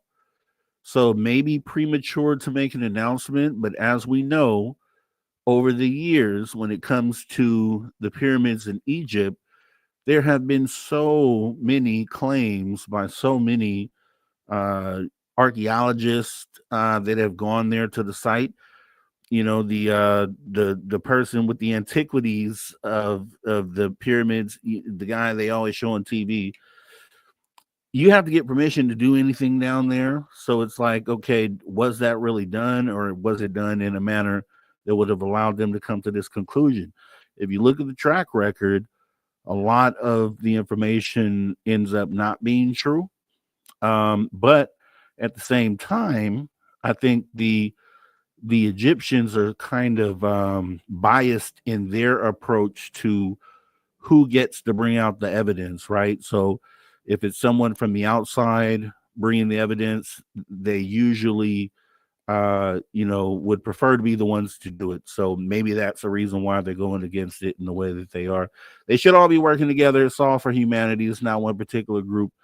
But with that being said, we're going to go ahead and get ready to wrap this thing up. This was the news. We want to thank our guest, Max Hawthorne, for being so awesome, coming through, talking about Megalodon, schooling us on what's down there, what could be down there. We don't really know.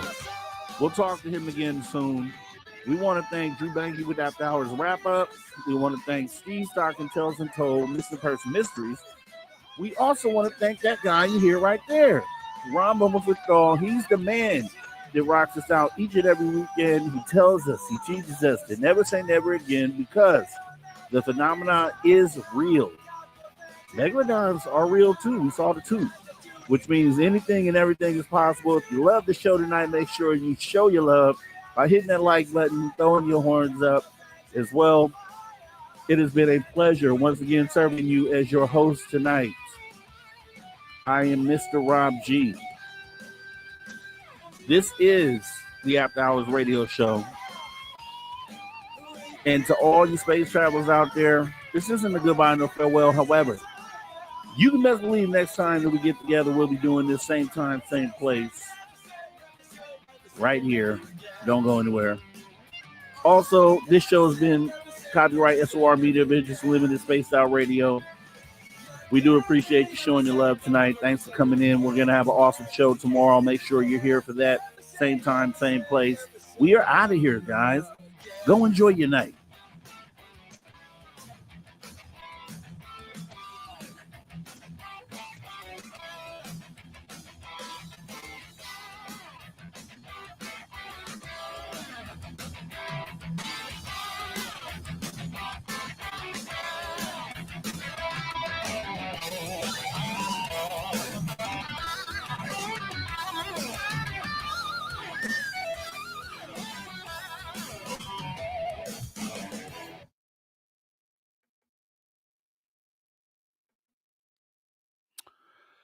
That's what you call a great show, guys. Well, it's going to be awesome as well tomorrow.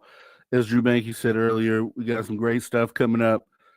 Tomorrow, we're going to be talking about angels or are aliens actually aliens or are they demons? Our guest tomorrow seems to think that they might actually be demons and is going to talk to us about why that's the case. So it's going to be an awesome show tomorrow. Make sure you guys are here for that.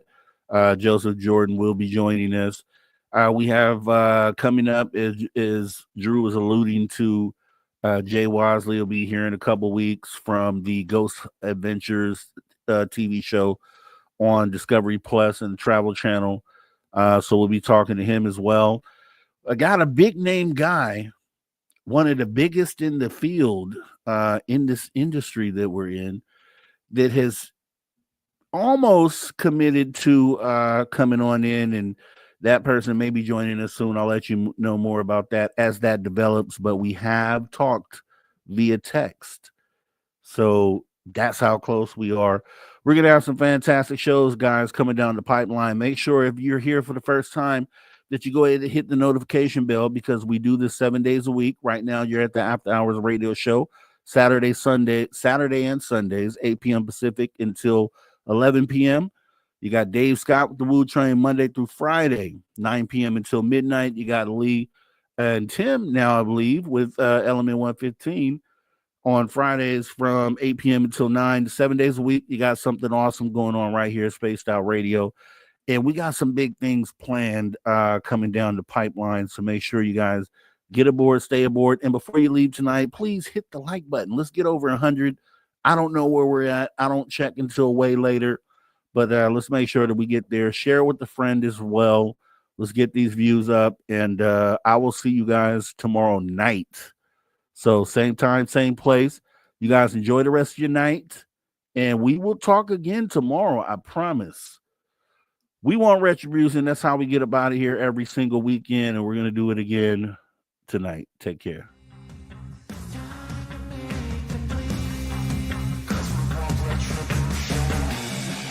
Cause we want retribution. Oh yeah, we want retribution. Oh yeah, we want retribution.